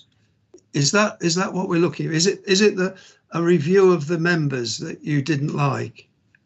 Correct. There's not, to me, is not logical. No, as a basis would be logical.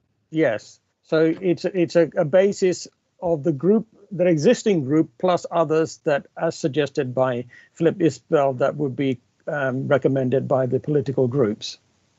As I say, so you're drawing the membership is being drawn from an existing membership and a wider membership.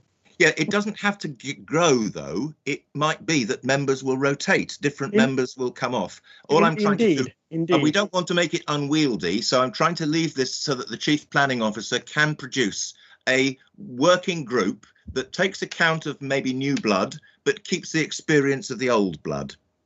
I'm all in favour of that, Councillor McCraw. I think that's a matter of the wording, really, isn't it? Absolutely. But that's the essence of it. Indeed, I completely agree there. So can we find a wording that is satisfies all those points? I believe we can. I'm sure we can.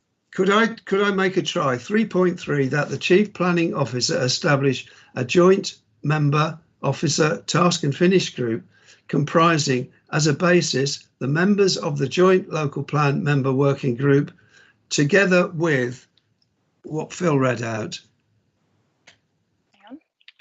Sounds reasonable to me. Just make sure I got this right. I'm terribly sorry, but I am spasming at the moment, so I am interrupting the audio. Is there any chance I could see it written down in the chat so I can get basic? Because I'm getting myself confused with everyone saying out. If it be possible to see it written? Certainly, one moment. Let me just read it out so that everybody agrees what it is. Sorry about that. We're having.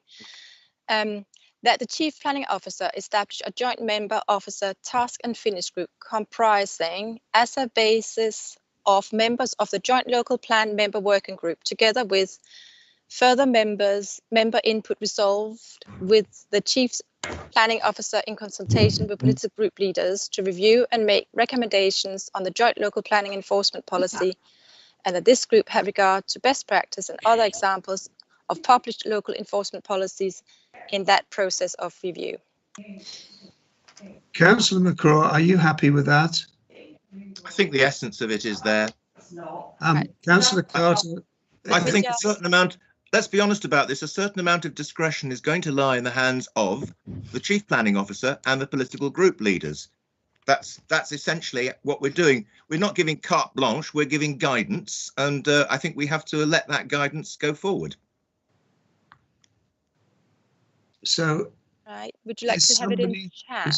Yeah, somebody typing that out in the chat then we'll all have a look at it. Moment, and let me just get that up in the chat for you. Just going to make sure it's all one color. In the chat for you. There we are. There you are. Pizza wheel of death. Meeting chat is muted. I can't see that. No, I've got the meeting chat is muted. Mm-hmm. 1 moment, please. I'll just check why that is, because I have a feeling.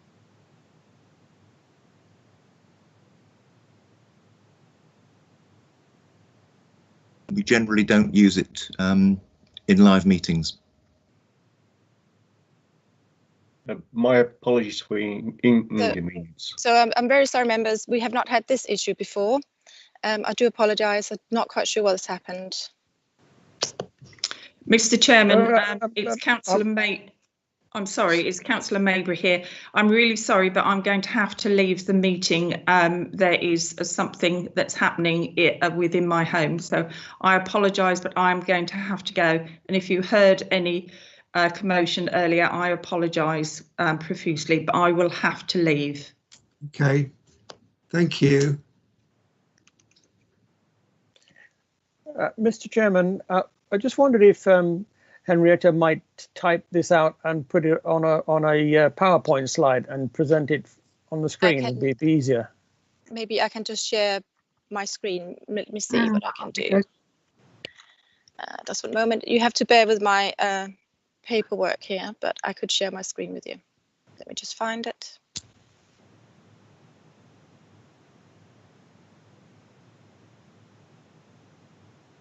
Can members see the screen? Yes, indeed. Yes. Just give us away. Right. Does that make sense to members?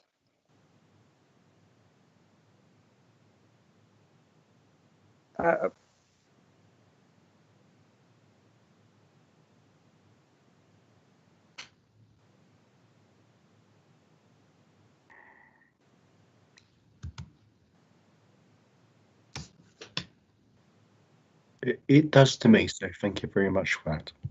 You're welcome, Councillor Carter.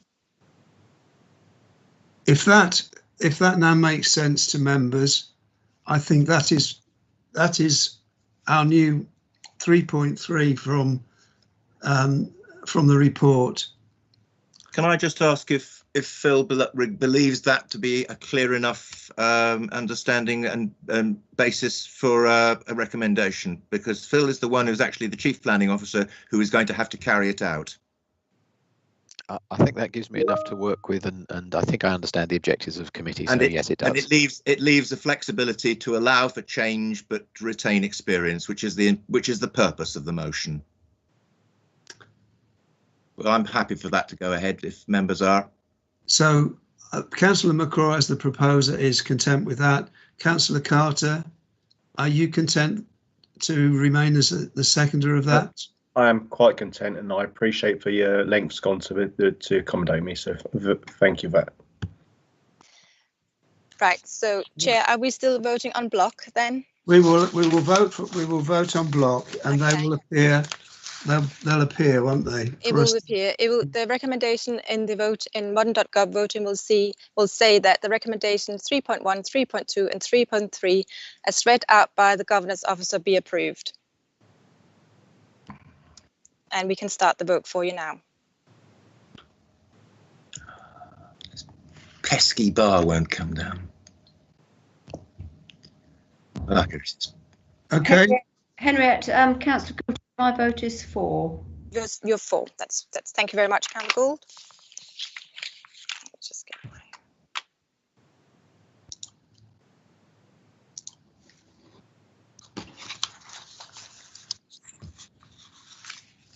Mr. Chairman, it's Councillor Scarf here. I'm looking at the voting section on modern.gov, and I can't see a blue line, so I don't know whether other members can or not. The bar is difficult to achieve. Councillor Scarf, you may need to scroll down a little bit. Okay, yeah. And the thick bar doesn't show until you actually hover over it. Yeah, Thanks. I've got that now. It was the scrolling down bit that didn't appear very easily. I think that's one of the technical difficulties with this system. I think it's to be hoped in line, isn't it? I think it's to be hoped that Modern Gov will actually eventually show that bar rather more clearly. Yeah, lovely. Thank you. I'll do that now then. Thank you.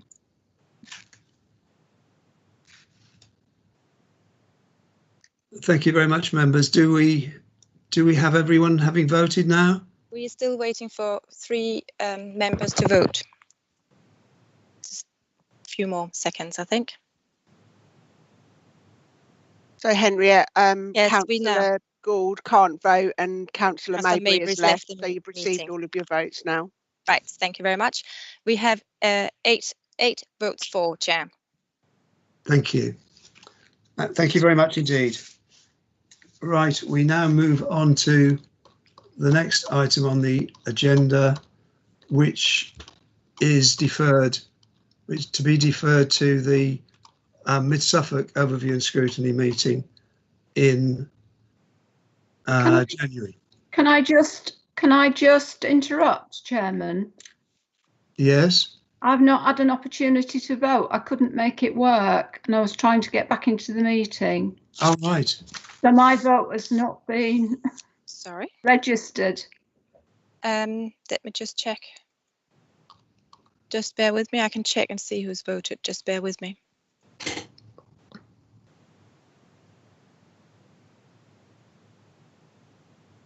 Maybe I can get Mandy to help me as well. Just one moment. I'm just checking myself, sorry. Yes, I'm just trying to.